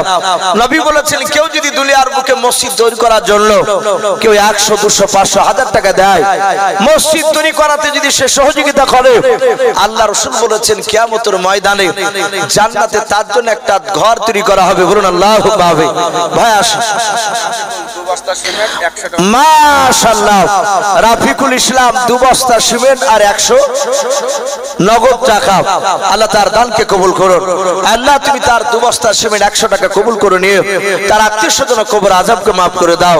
ওগো মালিক যারা দিচ্ছে যারা দিতে পারে নাই, তুমি তাদের সকলকে আয় আল্লাহ রাসূলের চেহারা না দেখে আমাদের মত দিও না, বলুন আল্লাহুম্মা আমিন। ভাই আসি ইমানদার কলা গাছের তেওড়ের মতো, ভাই কলা গাছকে যত কাটা যাবে তত বের হয়। ইমানদার বাপজি একবার দিয়ে বন্ধ হয় না। তা আসি ভাই আল্লাহ রাস্তায় আমরা 200 100 500 1000 যে যা পারি একটু নামটা লিখা ইনশাআল্লাহ হরকত বরকত হবে। ভাই সবাই মিলে একটু লড়াচড়া করে দিই, ইনশাআল্লাহ অনেক হয়ে যাবে। আর কমিটি ভাই, আমি কমিটি ভাইদেরকে এখনো পর্যন্ত দেখতে পেলাম না। এই জালসার কেশিয়ার, এই জালসার সভাপতি, এই জালসার কমিটি ভাই যারা আছে তোমাদের সকলকে বলছি ভাই তোমরা যেখানে থাকো না কেন 500 টাকা নালে 2 খান করে সিমেন্ট বস্তা নাম লিখাও জি। আর মসজিদের বাপজি কেশিয়ার সভাপতি সেক্রেটারি যারা আছেন ভাই আমি আপনাদেরকে বলবো একটু আল্লাহ রাস্তায় একটু দানের হাতটা বাড়ি দিই জি, দেরি না করে তাড়াতাড়ি আসুন। মাশাআল্লাহ সুবরাত শেখ উনি বলছেন আমি 3 বস্তা সিমেন্টের দাতা, আল্লাহ তার 3 বস্তা সিমেন্টের দানকে আল্লাহ কবুল করো। আল্লাহ তুমি তার আত্মীয়স্বজন কবর আযাবকে maaf করে দাও, বলুন আল্লাহুম্মা আমিন। ভাই দেরি না করে একটু তাড়াতাড়ি আসুন। মা বোন আপনাদের কাছ থেকে এখন পর্যন্ত আমি আর নাম পেলাম না, ওই কয়েকটা টাকা পাওয়া ছাড়া। সিদ্দিক 100 টাকার দাতা, আল্লাহ তার দানকে কবুল করো জি। একটু আসি আর সভাপতি সাহেব আমি বলবো ভাই একটা ছেলে যদি ওই গেটের মুখখানে দাঁড় করাতে মা বোনদের কাছে অনেকে একটু ইশারা করছে, হয়তো অনেকে দিতে পারে। বেলামিতে 500 টাকার দাতা, বল মারহাবা। আল্লাহ তার 500 টাকা দানকে আল্লাহ কবুল করুন। আল্লাহ যে নাম করে না তুমি তো আলিমুম বিজাতিস সুদূর, তুমি সকলের অন্তর তুমি যাবে। আল্লাহ তুমি তার আমার নেক মাকসুদকে তুমি পুরা করে দাও। ভাই আসি। আর আপনাদের মধ্যে থেকে ভাই কে হবে না 2 খান সিমেন্টের বস্তা? জি একটু আসি। আল্লাহর ঘরকে তৈরি করার জন্য, আল্লাহর মসজিদকে বাপজি সুন্দর করে বানানোর জন্য আমরা আসি। অনেকে ভাববো যে আমাদের তো মসজিদ নাই, আমরা অনেক দূর থেকে এসেছি। ভাই এই মসজিদে আপনি দান করলো, আপনি যেখানে শুয়ে থাকুন না কেন, এই মসজিদে যত লোক কিয়ামত পর্যন্ত নামাজ পড়বে আপনার নামে কবরে বাপজি নেকি যেতে থাকবে। তাই যদি ভাই কেউ থাকেন শেষের বেলা একটু আসি। আল্লাহর নবী জনাবে মুহাম্মদ রাসূলুল্লাহ সাল্লাল্লাহু তাআলা আলাইহি ওয়াসাল্লাম বিশ্ব রাসূলের বাপজি জামানায় সাহাবাদেরকে সামনে বসে রেখে নবীর যুদ্ধের বাপজি কিছু সামান কেনার জন্য সাহাবাদেরকে বলেন, ওগো সাহাবা, আজ তোমাদের কাছে আমি জান চাইছি না, আজ আমি তোমাদের কাছে কিছু মাল আমি একটু চাইছি, যে যা পারবা তোমরা সবাই বাড়িতে চলে যাও, বাড়ি থেকে তোমরা মাল নিয়ে এসো, মালগুলো নিয়ে এসে আমার এখানে জমা দাও, সেগুলো বিক্রি করে আমি যুদ্ধের হাতিয়ার কিনবো। আল্লাহর নবীজির কথা শোনার পর সাহাবারা বাপজি বাড়িতে চলে গেলেন। হযরত আবু বকর সিদ্দিক রাদিয়াল্লাহু তাআলা আনহুর বাবা বাড়িতে যা ছিল সবগুলো বাপজি নিয়ে গেলেন। ওমর ফারুক রাদিয়াল্লাহু তাআলা আনহু তিনিও নিয়ে চলে গেলেন। সিরিনা নামে দেখো বান্দি কোথায় যে ছিল, পর্দানে হতে দেখো মাওলা 500 টাকা দিল, 500 টাকা বলে মাওলা করিও না হেলাও, নেকের খাতায় মাওলা লিখে গো মেলা। সিরিনা নামে দেখো বান্দি কোথায় যে ছিল, পর্দানে হতে দেখো আর 1 বস্তা সিমেন্ট দিয়ে গেল, যে আশাতে যে নিয়াতে করিয়াছে দান, দানকে কবুল করো তুমি সুবহান। অগবারি দোয়া করি অগো পাগবারি, মিজানেতে নেকির পানা করে দিও ভারী, আমি পাপী গুনাহগার দোয়া নাই জানি, সিরিনার জন্য দোয়া করবে ফাতেমা জননী, আল্লাহুম্মা আমিন। ও বাপজি ভাইরাও, সব সাহাবারা বাপজি আপন আপন মা নিয়ে রাসূলুল্লাহর দরবারে চলে গেলেন। আল্লাহর একজন নবীর সাহাবা জিনার নাম বাপজি কিতাবে এসেছে উমাইর। উমাইরের বাপজি দুখানা হাত ছিল কাটা। আল্লাহর নবী জনাবে মুহাম্মদ রাসূলুল্লাহ সাল্লাল্লাহু তাআলা আলাইহি ওয়াসাল্লামের দিনকে বাঁচানোর জন্য হযরত আপনার সাহাবা উমাইর বাড়িতে গিয়ে তার বিবিকে ডেকে বলেন, ওরে আমার বিবি দেখো ঘরে কোনো জবের দানা আছে কিনা, ঘরে 2-4 টাকা আছে কিনা দেখো বিবি। ওর বিবি বাপজি গোটা ঘরটা চিরুনি তল্লাশি চালালো, একটা গমের দানা বাপজি বাড়িতে পেল না, গোটা ঘরটা খোঁজাখুঁজি করে রে ভাই একটা টাকা পেল না। ওমার বিবি এসে বলে, স্বামী গো আপনার দুখানা হাত কাটা, এটা আল্লাহ রাসূল ভালো জানেন, আমরা অর্থহীন, আমরা গরিব, আমাদের ঘরে একটা টাকা একটা জবেরও দানা নাই যেটা আপনাকে দেব, ওটা নিয়ে গিয়ে রাসূলুল্লাহর দরবারে আপনি গিয়ে দান করে দেবেন।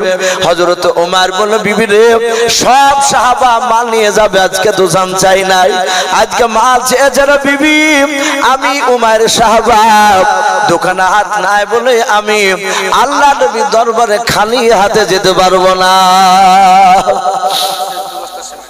আনোয়ার শেখ নামে দেখো বান্দা কোথায় যে ছিল, আল্লাহ নাম শুনে দেখো 2 বস্তা সিমেন্ট দিয়ে গেল, যার সাথে যে নিয়াতে 2 বস্তা সিমেন্ট করে গেল দান, দানকে কবুল করো তুমি সুবহান। অগবারে দোয়া করি অগো পাকবারে, মিজানেতে নেকির পানা করে দিও ভারী, আল্লাহুম্মা আমিন। নারে তাকবীর। কি না নাহারু শেখ নামে ভাই আমার কোথায় যে ছিল, পর্দার আড়াল হতে দেখো 1 বস্তা সিমেন্ট নিয়ে গেল, যার সাথে যে নিয়াতে করিয়াছে দান, দানকে কবুল করো তুমি সুবহান। অগবারে দোয়া করি ওগো পাক রব্বানা, জান্নাতে খেলায়ও তুমি আঙ্গুর বেদান, আল্লাহুম্মা আমিন। মাইনুল নামেতে দেখো ভাই আমার কোথায় যে ছিল, শ্বশুর নামে এসে দেখো 100 টাকা দিলাম, 100 টাকা বলে মোলা করিও না হেলাও, নেকের খাতায় মোলা লিখে ওগো মেলাও, যার সাথে যে নিয়াতে করিয়াছে দান, দানকে কবুল করো তুমি সুবহান।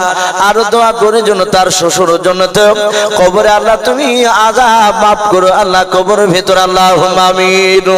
ভাই আসি, যদি কেউ থাকি ভাই আমরা তাড়াতাড়ি আসি ইনশাআল্লাহ। প্রধান বক্তা উনি আসবে, আমি সভাপতি সাহেবকে একটু ইশারা করব যেন প্রধান বক্তাকে একটু রেডি করে, যেহেতু রাত্রি অনেক হয়ে যাচ্ছে। ভাই আমি আলোচনা করেছিলাম মাশাআল্লাহ, বলেন আরে তাকবীর। এই লাইলা বিবি নামে দেখো মা আমার কোথায় যে ছিল, বাপ নামে এসে দেখো 1000 টাকা দিলাম, 1000 টাকা বলে মোলা করিও না হেলাও, নেকের খাতায় মোলা লিখিও গো মেলাও, যার সাথে যে নিয়ত করিয়াছে দান, দানকে কবুল করো তুমি সুবহান। আমি পাপে গুনাহগার, দোয়া নাই জানি, লালা মায়ের জন্য দোয়া করবে ফাতেমা জননী, আল্লাহুম্মা আমিন। বেনামিতে বান্দা দেখো কোথায় যে ছিল, আল্লাহ নাম শুনে দেখো 100 টাকা দিল, ওগো বাড়ি দোয়া করি ওগো পাক রব্বানা, বেনামিকে তুমি খেলে তুমি জান্নাতে আঙ্গুর বেদান, আল্লাহুম্মা আমিন। ও বাপজি ভাইরা, আমি বলছিলাম সে উমাইর সাহাবা দুখানা বাপজি হাত কাটাও, হযরত ওমর চিন্তা করে না চিৎকার করে বলল, ওরে বিবি শুনে নাও, সব সাহাবারা আল্লাহ নবীর দরবারে আজকে মাল নিয়ে যাবে, আমি উমাইর তার সাহাবা দুখানা হাত নাই বলে গুনি বলে আমি কিছু নিয়ে যেতে পারবো না, এটা হতে পারে না। ওরে বিবি আমি চললাম, আমি কোন বাড়িতে কারো বাড়িতে কাজ করার পর তার বিনিময়ে যেই টাকা দিবে যেই গমগুলো দেবে সেইগুলো নিয়ে গিয়ে রাসূলুল্লাহ দরবারে গিয়ে জমা দিব। আল্লাহর নবী জনাবে মুহাম্মদ রাসূলুল্লাহ সাল্লাল্লাহু তাআলা আলাইহি ওয়াসাল্লাম তিনি বসে বসে দেখছিলেন দান দেওয়া। উমাইর বাপটি এক ইহুদির বাড়িতে চলে গেল, ইহুদি ডাক দিয়ে বলে, কে ভাই? উমাইর হাত কাটা দুখানা হাত নাই। উমার বলেন, ভাই ইহুদি আমি রাসূলুল্লাহর সাহাবা। ইহুদি বলল, কেন তুমি আমার বাড়িতে এসেছো বলো? ওই সাহাবা উমার ডাক দিয়ে বলেছিল, ভাই আমি তোমার কাছে ভিক্ষা সাহায্য চাইতে আসিনি। বলে কেন ডাক দিলে? বলো ভাই আমার রাসূলুল্লাহ তার দিনকে টিকে রাখার জন্য আজ ধন সম্পদ থেকে কিছু মাল চেয়েছে রে ভাই, আমার বাড়িতে টাকা নাই, আমার বাড়িতে শুনে নাও গম পর্যন্ত একটা দানা নাই, তাই খালি হাতে যাব না, তাই তোমার দরবারে কাজ করতে এসেছি রে ভাই, তুমি আমাকে একটা কাজ দাও যে কাজটা আমার দ্বারাই করা সম্ভব হবে। উমাইর বাপটি কথা কোনা শুনে ইহুদির চোখ দুটো লাল হয়ে গেল। ইহুদি মনে মনে ভাবছে, আমাদেরই দুশমন তোর নবী মুহাম্মদ সাল্লাল্লাহু আলাইহি ওয়াসাল্লাম আর তার দিনকে টিকে রাখার জন্য আমার বাড়িতে কাজ করতে এসেছে। এই উমার তোরা হাত কাটা, তুই কাজ করতে পারবি না? বলে ভাই পায়ের দ্বারা কাজ থাকলে সেই কাজটা দাও। ইহুদি দেখলো এমন একটা কাজ দিব তুই মৃত্যু পর্যন্ত কাজ করতে পারবি না। উমারের পেছনকার জামাটা ধরে টানতে টানতে একটা খাজুর বাগানে নিয়ে গেল। বলে ভাই এখানে কেন? বলে উমারে ওই দেখ কি দাঁড়ায় পানি দেখতে পাচ্ছিস? বলে হ্যাঁ। বালতি তো দড়ি বেঁধে ইদারা থেকে এক বালতি করে টেনে দড়ি দিয়ে টেনে টেনে টেনে প্রতিটা খেজুর গাছে এক বালতি করে পানি দিবি, বালতি পিছু একটা করে তোকে খেজুর দেওয়া হবে। মাশাআল্লাহ। এই শরীফুল ইসলাম নামে দেখো কোথায় যে ছিল, পর্দার আড়াল হতে দেখো 2 বস্তা সিমেন্ট দিয়ে গেল, যার সাথে যে নিয়ত করিয়াছে দান, দানকে কবুল করো তুমি সুবহান।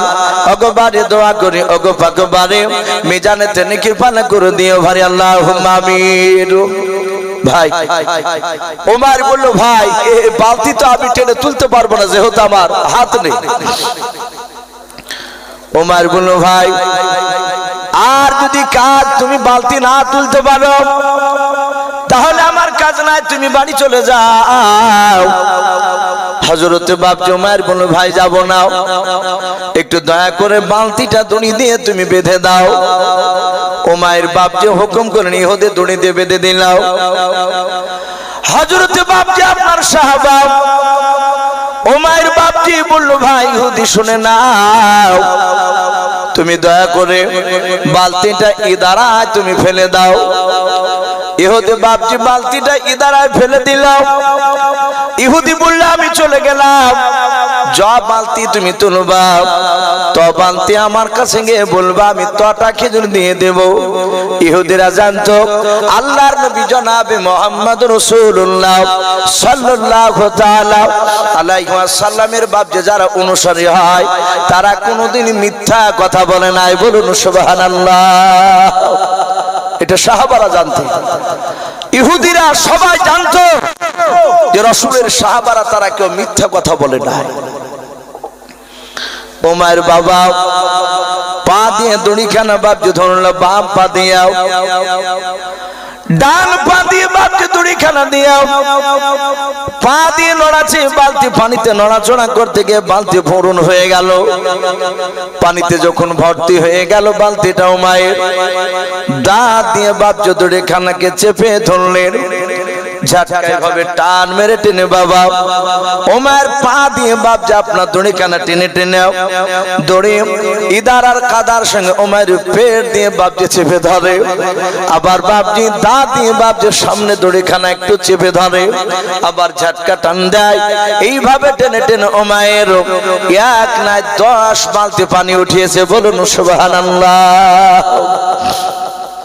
হযরত উমাইর 10 বালতি পানি তোলার পর উমাইর পেটের দিকে তাকে দেখেন বাবা দড়ির ইঁদারার সাথে চাপ লেগে ঘোষটল লেগে উমাইরের পেটের চামড়া বাপজি বিনে রক্ত বেড়ে গিয়েছে, দড়িখানা লাল হয়ে গিয়েছে, ইঁদারার কাদাটা বাপজি রক্তে লাল হয়ে গিয়েছে। উমাইর দেখলো না নাও আমি আর তুলতে পারছি না, 10 বালতি তুলেছি, আমার নবীর কাছে গিয়ে বলবো 10টা খেজুর দিয়েছিল আমাকে নিয়ে এসেছে, 10টা খেজুর নিয়ে গিয়ে আল্লাহ নবীজির কাছে আমি খালি হাতে এসে আমি এই 10টা নিয়ে যাওয়া ভালো হবে। ইহুদির বাড়িতে চলে গেলেন, ইহুদির দরজায় ডাক দিয়ে হযরত সাহাবা উমাইর ডাক দিয়ে বলেছিলেন ইহুদি ভাই। ইহুদি দেখলো সেই যুবক উমাইর ডাক দিতেছে, ওই ইহুদি বেরিয়ে এসে বলল ভাই বসে কাজ করতে পারো না, বাড়ি চলে যাবা। উমাইর বলে ইহুদি ভাই একবার তুমি আমার পেটের দিকে চেয়ে দেখো। পেটে তাকিয়ে দেখলেন বাবা রক্তে বাপজি লাল হয়েছে। ইহুদি বলল ভাই এত কষ্ট কেন করেছে, পেটে রক্ত হলো কি করে বলো। সব ঘটনা খুলে বললেন ভাই আমি তোমার খেজুর বাগানে ইদারা থেকে 10 বালতি পানি উঠিয়েছি, আমি 10টা খেজুর মালিক, 10টা খেজুর দিয়ে দাও। আমার রাসূলের দরবারে সব সাহাবারা মাল নিয়ে চলে গেছে, আমি খালি হাতে থাকতে পারবো না। আল্লাহর নবী জনাবে মুহাম্মদ রাসূলুল্লাহ সাল্লাল্লাহু তাআলা আলাইহি ওয়াসাল্লাম তিনি আমার দিকে চেয়ে আছেন কখন আমি যাব। ওরে ইহুদি ভাই তাড়াতাড়ি দাও। ইহুদি 10টা খেজুর নিতে গিয়ে বাবা একটা পুটলার ভেতরে বাবা ইহুদির বাপজি রহমশন হলো দিলাম। তিনি চিন্তা করলো না না 10 বালতি পানি তুলতে গিয়ে পেটে ব্যথা হয়েছে, চামড়া ভেঙে গিয়েছে, এ লোকটা কষ্ট করে পানি তুলেছে, আরো বাপজি এক্সট্রা 100টা খেজুর বেশি দিয়ে দিয়েছে। 110 খেজুরটা হাতে করে নিয়ে পুটলায় বাপজি আপনার ভরে দিয়েছে। ইহুদি এসে বলল ভাই নাও। বলল ভাই আমি তো হাতে করে নিয়ে যেতে পারবো না, আমার মাথায় বসে দাও। মাথায় বসে দিলে, বসে দেওয়ার পরে রাসূলের দরবারে চলে গেলেন। আল্লাহ রাসূল বললেন গো উমাইর এ অবস্থা কেন তোমার? সব সাহাবারা কাঁদছেন, হাত নাই, তবু নবী এত মহব্বত,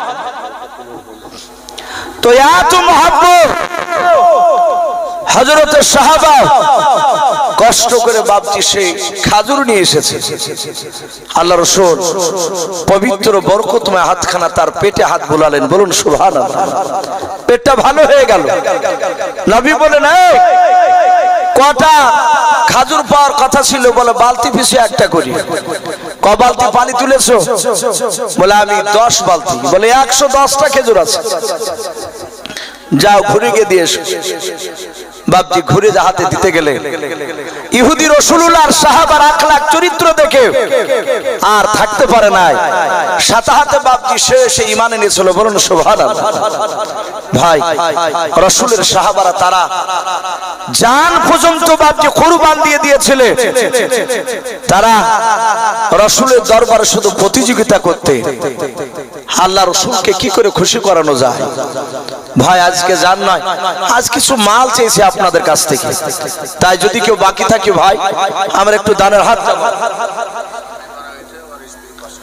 মাশাআল্লাহ বলে নারে তাকবীর। ভাই না দিলে একবার আল্লাহু আকবারটা বলবো। নবী বলেছে আল্লাহু আকবার যখন বলে আল্লাহ চরম লজ্জা পেয়ে যায়, আল্লাহ এত খুশি হয়, সাথে সাথে বাপজি তার জীবনের গুনাহ সব মাফ করে দেয়। বলুন সুবহানাল্লাহ। শুধু মাফ নয়, আসমান জমিনের ভিতরে যে বাপজি ফাঁকা জায়গা, এটা তো নেকি তো ভরপুর করে দেয়। একবার তাকবীরের ধ্বনি দিয়ে বলেন নারে তাকবীর। মাশাআল্লাহ। একজন বেনামিতে মা আমার তার স্বামীর নামে কত 500 টাকা দান করেছে। বেনামিতে নাম করে নাই, আল্লাহ নিশ্চয় জানছেন, দেখতে পাচ্ছেন। ওগো মওলা, তুমি বেনামি মায়ের 500 টাকার পরিবর্তে তার প্রাণের স্বামীর কবরে আযাবকে তুমি মাফ করে দাও। বলুন আল্লাহুম্মা আমিন, আল্লাহুম্মা আমিন। ভাই আসি, আমার মা বোন যদি থাকেন 200-500 শেষের বেলায় একটু দিলে খুব ভালো হয়। মাশাআল্লাহ। ফিরদৌসা নামে দেখো বান্দি কোথায় যে ছিল, শেষের বেলা এসে দেখো স্বামী নামে 200 টাকা দিলাও। 200 টাকা বলে মালা করিও না হেলা, নেকের খাতায় মোলা লিখে ওগো মেলাও। যার সাথে যে নিয়াতে করিয়াছে দান, দানকে কবুল করো তুমি রহমান। আল্লাহুম্মা আমিন। ফিরদৌসের মেয়া দেখো কান্দি কোথায় যে ছিল, আব্বার নামে শুনে দেখো 100 টাকা দিলাও। 100 টাকা বলে মোলা করিও না হেলাও, নেকের খাতায় মোলা লিখে ওগো মেলাও। যার কাছে আশাতে যে নিয়াতে করিয়াছে দান, দানকে কবুল করো তুমি সুবহান। আমি পাপী গুনাহগার, দোয়া নাহি জানি, মা বোনের জন্য দোয়া করবে ফাতেমা জননী। আল্লাহুম্মা আমিন। ভাই আচ্ছা, কমিটি ভাইদেরকে তো দেখতে পেলাম না। ও কমিটি ভাই, ভাই একটু দয়া করে আসুন। ভাই কয়েকবার ডাক দিয়েছি, অনেকে হয়তো টাকা দিয়ে ভয় বাড়িতে গিয়ে হয়তো বসে আছে। ভাই আসি, আমরা বিরক্ত হব না। একটু মাদ্রাসা নয় মসজিদের জন্য কিছু সাহায্য বাপজি, একটু আপনার আমার সকলের বাপজি দরকার, একটু আমাদেরকে দিতে হবে মসজিদকে বাপজি তৈরি করার জন্য।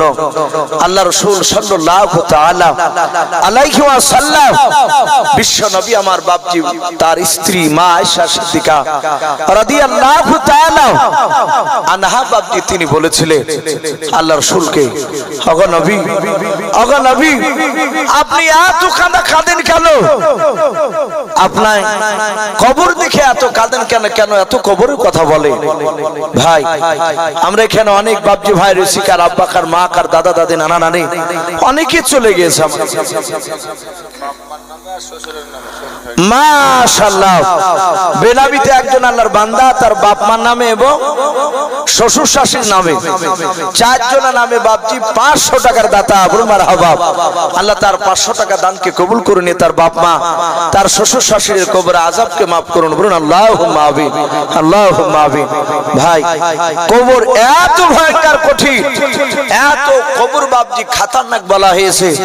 আপনার আমার রাসূল সাল্লাল্লাহু তাআলা আলাইহি ওয়াসাল্লাম, বিশ্ব দরদি নবী আমার, জান্নাত জাহান্নাম বাপজি মেরাজের রাত্রিতে ঘুরে এসে সাহাবাদের সামনে আলোচনা করলে, আলোচনা করার পরে নবীজির কলিজার টুকরা বিবি হযরতে খাদিজাতুল কুবরা রাদিয়াল্লাহু তাআলা আনহার কাছে এসে বলেন, খাদিজা তুমি সাবধান হয়ে যাও, আমি জান্নাত জাহান্নাম ঘুরতে গেলাম, আমি দেখলাম বেশিরভাগ জাহান্নামী মেয়েরা, তারা জাহান্নামের আগুনে, তারা বেশিরভাগ মেয়েরা তারা জাহান্নামের আগুনে শাস্তি ভোগ করছে, তাদেরকে কঠিন শাস্তি দেওয়া হচ্ছে।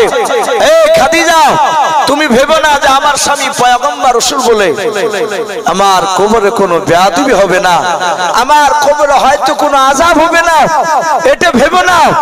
খাদিজা তুমি সাবধান হয়ে যাও, আল্লাহ কোরআনে যেভাবে চলতে বলেছে সেভাবে চলো, আমি রাসূল যেভাবে চলতে বলবো সেইভাবে চলো। আল্লাহ রাসূল জাহান্নামের বায়ান বাবজি আলোচনা করে চলে গেলেন। নবীজির একটা ছোট্ট বিটি ছিল, তার নাম ছিল বাবজি মা ফাতেমাতুজ যোহরা রাদিয়াল্লাহু তাআলা আনহা।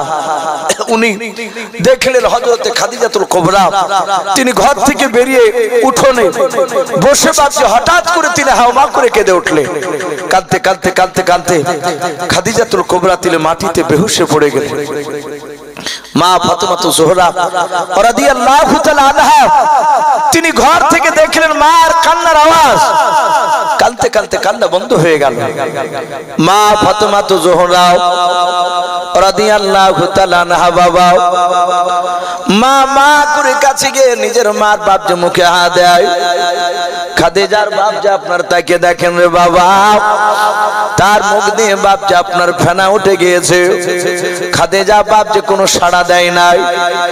আল্লাহ রাসূলের কলিজা টুকরা বেটি মা ফাতেমা তো জোহরা রাদিয়াল্লাহু তাআলা আনহা উনি নিজের মাকে রেখে দিয়ে সোজা তার আব্বার কাছে নবীজির কাছে দৌড়ে চলে গেলেন।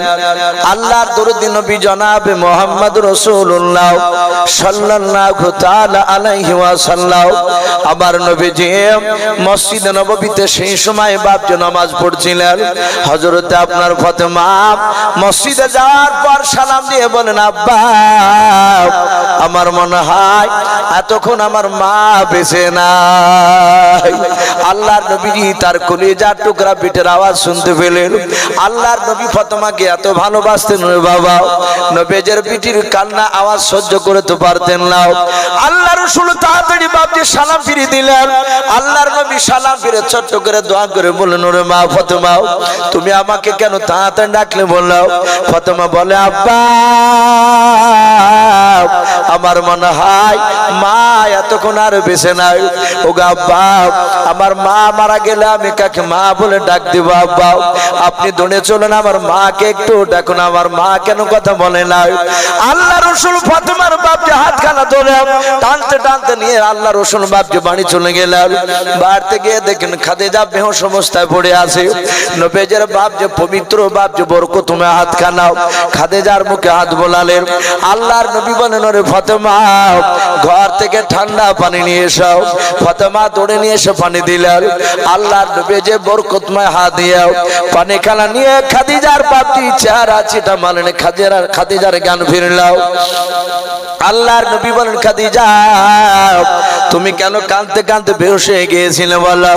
খাদিজা কোনো কথা বলে না। আল্লাহ রাসূলের চোখ দিয়ে পানি ঝরে যায়। ফাতেমা বাপটি হযরত খাদিজাকে বুকের সাথে বাপজি জোরে জোরে কাঁদে আর বলে, ওগো মা আমি তোমাকে মা মা করে তোমার সাড়া পেয়েছিলাম নাও। মা গো তোমার কি হয়েছিল, কেন কাঁদতে কাঁদতে বেহুশ হয়ে গিয়েছিলে বলো? নবী বলে, খাদিজা আমি তোমার পয়গম্বর স্বামী তোমাকে বলছি, বলো তোমার কি হলো? খাদিজা আস্তে করে বলছে, নবী গো আমার কিছু হয় নাই। বলে, তুমি কেন কাঁদতেছিলে, বেহুশ হয়েছিলে বলো? খাদিজা নবীকে পাদা মেরে ধরে কেঁদে কেঁদে বলে, হুজুর নবী গো আপনি বললেন জাহান্নামের আগুন কঠিন ভয়ঙ্কর। আমি জাহান্নাম দেখতে গিয়ে দেখলাম বেশিরভাগ মা বোনেরা জাহান্নামের আগুনে পড়তেছে। ওগো নবী আপনার জীবদ্দশায় আমার কিছু হয়ে গেলে আপনি দৌড়ে এসে আমার পাশে এসে দাঁড়াচ্ছেন। বলে, হ্যাঁ ওগো নবী গো আপনার আগে যদি আমার ইন্তেকাল হয়ে যায় বলুন আপনি আমাকে কে করবেন? আল্লাহর নবী বলেন, ওরে খাদিজা যেইভাবে অন্য মেয়েদেরকে যেভাবে দাফন করা হয় ওইভাবে তোমাকেও দাফন করে দেব। আল্লাহর নবীজির বিবি খাদিজা ডাক নিয়ে বলে, হুজুর আপনার আগে যদি আমি মরে যাই ও নবী আপনি আমাকে দাফন করবেন? বলে, হ্যাঁ। খাদিজা কাঁদার বলে, হুজুর আমি আপনার মুখ থেকে শুনেছি মানুষকে কবরে দাফন করার পর সর্বপ্রথমে একটা ফেরেশতা আসবে, তার নাম আল্লাহর নবী বলেছেন রহমান আলাইহিস সালাম। ওই রহমান ফেরেশতা আসার পর বলবে, কুম বিইজনিল্লাহ তুমি আল্লাহর হুকুমে জিন্দা হয়ে যাও।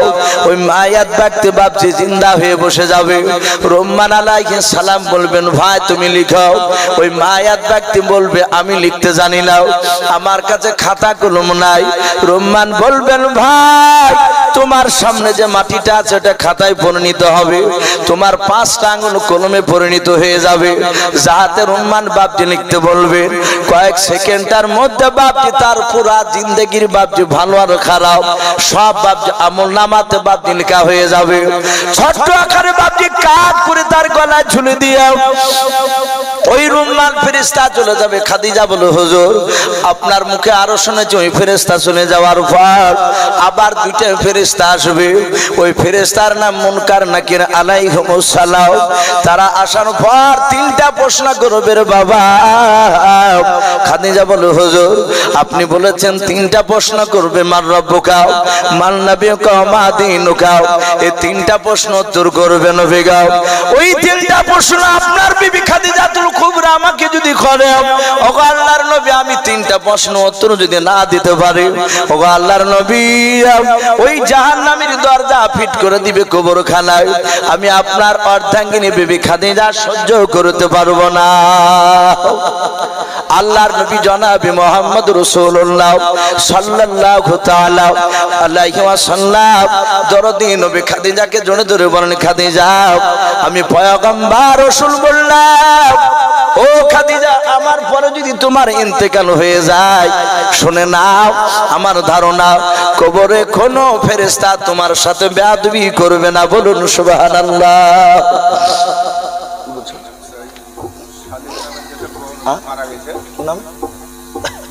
এ বেনামিতে দেখো বান্দা কোথায় যে ছিল, আল্লাহ নাম শুনে দেখো 100 টাকা দিলাম। 100 টাকা বলে মলা করিও না হেলাও, নেকের খাতায় মলা লিখিও গো মেলাও। যার সাথে যে নিয়াতে করিয়াছে দান, দানকে কবুল করো তুমি সুবহান। অগবারি দোয়া করি অগ পাকবারি মিজানেতে নেকির পালা করে দিও ভারি আল্লাহুম্মা আমিন। আকালি শেখ নামে দেখো ভাই আমার এখানে যে ছিল কি না ছিল দেখো দানে বোঝা গেল। যোগ্য বাপের যোগ্য ছিল আকালি শেখ এখানে আসিয়া কত এক বস্তা সিমেন্ট দিল। দেখো আল্লাহকে ভাবিয়াও যে আশাতে যে নিয়াতে করিয়াছে দান, দানকে কবুল করো তুমি সুবহান। অগবারি দোয়া করি অগ পাকবারি মিজানেতে নেকির পানা করে দিও ভারি আল্লাহুম্মা আমিন। মা বোনদের কাছে দেখো বান্দা আয় আল্লাহ 577 টাকা দান করেছে রে মওলা, তুমি আমার সকল মা বোনের 577 টাকা দানকে তুমি কবুল করে নাও। ও বাপজি ভাইরাও আমি আলোচনা করেছিলাম, আল্লাহর নবী বলে খাদিজা তুমি আর কেঁদো না। এই খাদিজা তুমি কান্না করেছো, আমি রাসূল সহ্য করতে পারি নাই। তোমার কলিজার টুকরা বিন্নি কান্না করেছো, তুমি আর কেঁদো না। খাদিজা তুমি কুমরা রাদিয়াল্লাহু তাআলা আনহা ডাক দিয়ে বলো হুজুর আপনি কথা দেন, ও নবীজি কথা দেন, আপনি আমার তিনটা কথা মানবেন কেন? আল্লাহর নবী বলেন ওগো খাদিজা তিনটা কথা কেন? ও খাদিজা তোমার তিনটা নাই, তুমি 100টা কথা বলে আমি মেনে নেব। বলুন সুবহানাল্লাহ। ভাই সেই খাদিজাতুল কুবরা যার ব্যাপারে আল্লাহ রাসূল সাল্লাল্লাহু তাআলা আলাইহি ওয়াসাল্লাম তিনি বলেন উনি জান্নাতি। বলুন আলহামদুলিল্লাহ। দুনিয়ার বুকে বাপজি 10 জন ব্যক্তিকে জান্নাতের খোঁজখবরি শুনিয়েছিলেন, তার মধ্যে এই খাদিজাতুল কুবরা তিনি একজন। ভাই তো যাই হোক আলহামদুলিল্লাহ আপনারা অনেকেই দানের হাত বাড়িয়েছেন। ভাই এই আমাকে দিয়ে শেষ নয়, আমার পরের বক্তা আজকে জালসা যিনি প্রধান বক্তা হিসাবে এসেছেন উনি মুসাফির, উনি আপনাদের কাছে ওয়াজ করার পর উনি হয়তো শেষের বেলায় কিছু আপনাদের কাছে চাইবেন। ভাই আপনারা শেষের বেলায় ওনার হাতে খালি হাতে ঘোরাবেন না, আপনারা যে যা পারবেন 200 100 500 1000 এক বস্তা 2 বস্তা করে সিমেন্ট শেষের বেলায় আল্লাহর ঘরকে তৈরি করার জন্য ইনশাআল্লাহ আপনারা দিবেন। ভাই আমি